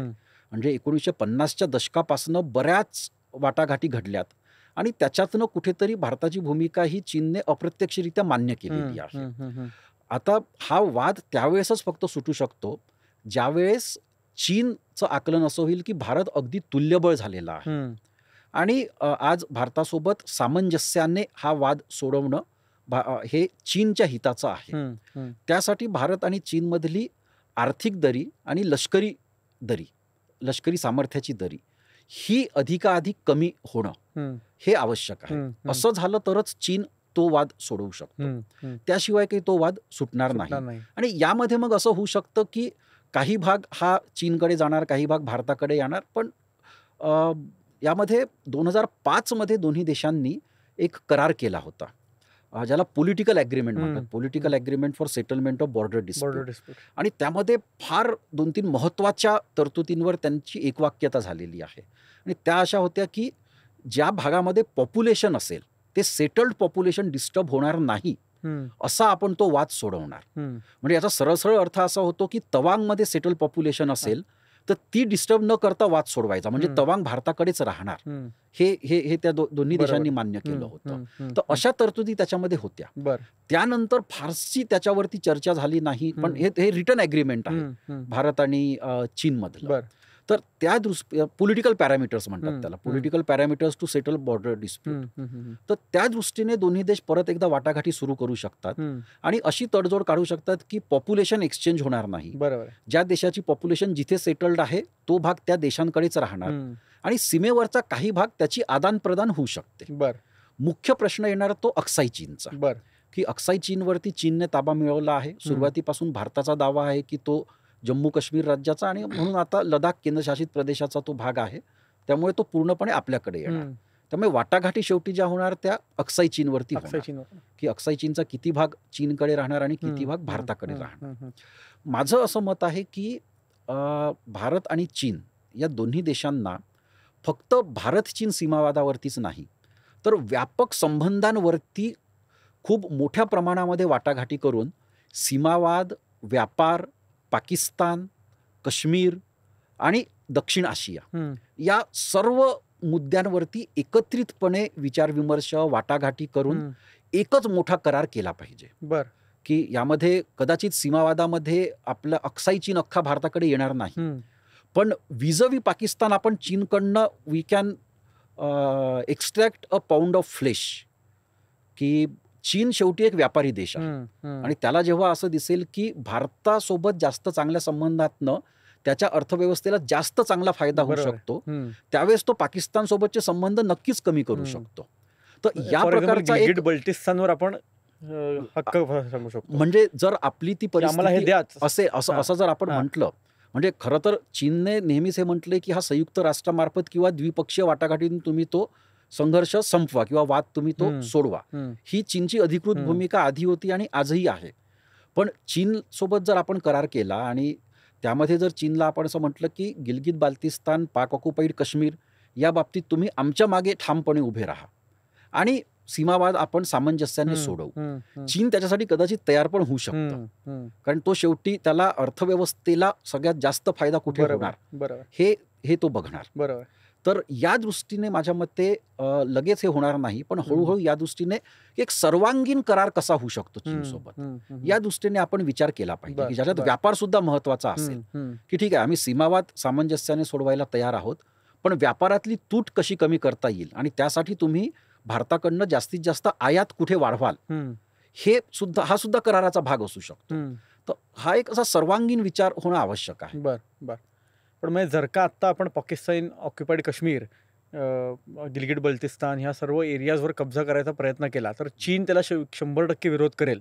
100% आणि पाकिस्तानची बाजू घेईल 100% प्राधान्याने. 100% करणार. संयुक्त राष्ट्रात पण आणि प्रत्यक्ष लष्करी मदत देऊन सुद्धा भारताच्या लष्कराचं तर असं सुद्धा आकलन आहे की बेल्ट अँड रोड इनिशिएटिव्ह मध्ये जो चायना पाकिस्तान इकॉनॉमिक कॉरिडॉर तयार झाला त्याची केंद्र गिलगित बाल्टिस्तान आणि पाक ऑक्युपाईड काश्मीरमध्ये सुद्धा आहेत. म्हणजे ते हायवेज तिथून जातात, त्यांचे इलेक्ट्रिसिटी स्टेशन्स तिथे आहेत. त्याच्या सुरक्षेसाठी आणि पुढे जाऊन बलुचिस्तानमध्ये सुद्धा त्याच्या सुरक्षेसाठी चीनने स्वतःचं लष्कर तिथे ठेवलेलं आहे. आणि ते यासाठीच ठेवलेलं आहे की त्यांचे जे इस्टॅब्लिशमेंट्स आहेत तिथे ते सुरक्षित राहावेत. आणि चीनला जर असं वाटलं की त्यांचे बिझनेस इस्टॅब्लिशमेंट सुरक्षित राहू शकणार नाही तर ते प्रत्यक्षरित्या सुद्धा मग त्या युद्धामध्ये उतरू शकतात. पुढच्या 10 वर्षांमध्ये भारत आणि चीन यांच्यामध्ये सर्वात मोठा चॅलेंज किंवा ऑपॉर्च्युनिटी कुठलं पण एक तुम्हाला काय वाटतं, काय असेल? सर्वात मोठं चॅलेंज असेल दक्षिण आशियामध्ये चीनचा जो प्रभाव वाढतो आहे वेगवेगळ्या देशांमध्ये, तो भारतासाठी अजिबात चांगला नाही आणि तो कसा थांबवायचा यासाठी भारत प्रयत्न करतो आहे. ते प्रयत्न भारताकडनं आणखी वाढणार आहेत आणि हे या दोन्ही देशांच्या संबंधांमधलं एक फार मोठं चॅलेंज असणार आहे. की चीनला तो प्रभाव वाढवायचा आहे, भारताला स्वतःचा असलेला प्रभाव कमी होऊ द्यायचा नाही. त्यामुळे दक्षिण आशिया हे भारत आणि चीनचं बॅटल ग्राउंड होऊ पाहतं. हे फार मोठं चॅलेंज दोन्ही देशांमधलं असणार आहे. अपॉर्च्युनिटी जी आहे दोन्ही देशांना, ती अपॉर्च्युनिटी जागतिक राजकारणामध्ये आहे. की जागतिक राजकारणामध्ये आज अमेरिकेने स्वतःचे एकतर शत्रू अनेक तयार करून ठेवलेले आहेत आणि अनेक देशांना साशंक करून ठेवलं आहे. म्हणजे जे अगदी अमेरिकेचे मित्र आणि सहकारी देश आहेत, त्या देशांना सुद्धा अमेरिकेने साशंक केलेलं आहे. म्हणजे ग्रेट ब्रिटन त्याचं फार मोठं उदाहरण आहे, किंवा युरोपियन देश किंवा जापान सुद्धा, की त्यांना खात्री नाही की अमेरिका पुढे काय करेल. बरोबर. आणि अशा देशांसोबत स्वतःचे संबंध अधिकाधिक वाढवणं आणि मल्टीपोलर वर्ल्ड तयार करणं, ही एक खूप मोठी अपॉर्च्युनिटी चीन आणि भारत या दोन्ही देशांपुढे आहे. आता ब्रिक्सच्या निमित्ताने दोन्ही देशांच्या नेत्यांच्या ज्या भेटीगाठी झाल्या, त्याच्यामध्ये सुद्धा त्यांनी त्याचाच पुनरुच्चार केला होता की बहुध्रुवीय जग तयार करायचं आहे, मल्टीपोलर वर्ल्ड तयार करायचं आहे आणि त्यातनं अमेरिकेचं जगावरचं वर्चस्व कमी करायचं आहे. तर हा आजचाच भारत चीनचा अजेंडा आहे असं नाही. म्हणजे 1950 किंवा 1949-47 पासून दोन्ही देश याबाबत बोलत आहेत आणि या दृष्टीने काम करण्याचा आपापल्या परीने प्रयत्न सुद्धा करत आहेत. ती संधी खऱ्या अर्थाने आज दोन्ही देशांपुढे आलेली आहे. म्हणजे जागतिक पातळीवरती एकमेकांशी सहकार्य करायचं आणि दक्षिण आशियामध्ये एकमेकांशी स्पर्धा करायची, असं एक चित्र भारत चीन संबंधांमध्ये पुढच्या 10 वर्षांमध्ये आपल्याला बघायला मिळेल. सर, भारत चीन संबंधांबद्दल पुढच्या 10 वर्षाच्या कालावधी भारत चीन संबंध कसे असतील, त्याची हिस्ट्री, भारत चीन संबंधांची, ह्याच्याबद्दल आज तुम्ही खूप चांगल्या प्रकारे आम्हाला सांगितलं. खूप चांगल्या प्रकारे आम्हाला तुम्ही संपूर्ण इतिहास भारत चीन संबंधांचा दिला. त्याबद्दल खूप खूप धन्यवाद. आणि मला वाटतं की सर्वच आपल्या व्ह्युअर्सला खूप मोठ्या प्रमाणात भारत चीन संबंधांबद्दल ह्या व्हिडिओनंतर कळेल आणि खूप माहिती मिळेल. धन्यवाद. तुमचे खूप खूप आभार. खूप मोठी संधी तुम्ही मला दिली की भारत आणि चीन यांच्या संबंधावरती प्रकाश टाकायची आणि त्यावरती काही विचार करायची सुद्धा. धन्यवाद. थँक्यू. भारत चीन संबंध पुढच्या काळात कसे असतील, भारत चीन सीमावाद पुढच्या काळात संपेल की नाही, किंवा भारत, पाकिस्तान आणि चीन ह्यांच्याबद्दल आपले कमेंट्स नक्कीच मला खाली कळवा. आणि या व्हिडिओला लाईक, शेअर, सबस्क्राईब जास्तीत जास्त प्रमाणात करा. तसेच कुणाल टिळक या यूट्यूब चॅनलला लाईक, शेअर आणि सबस्क्राईब करा.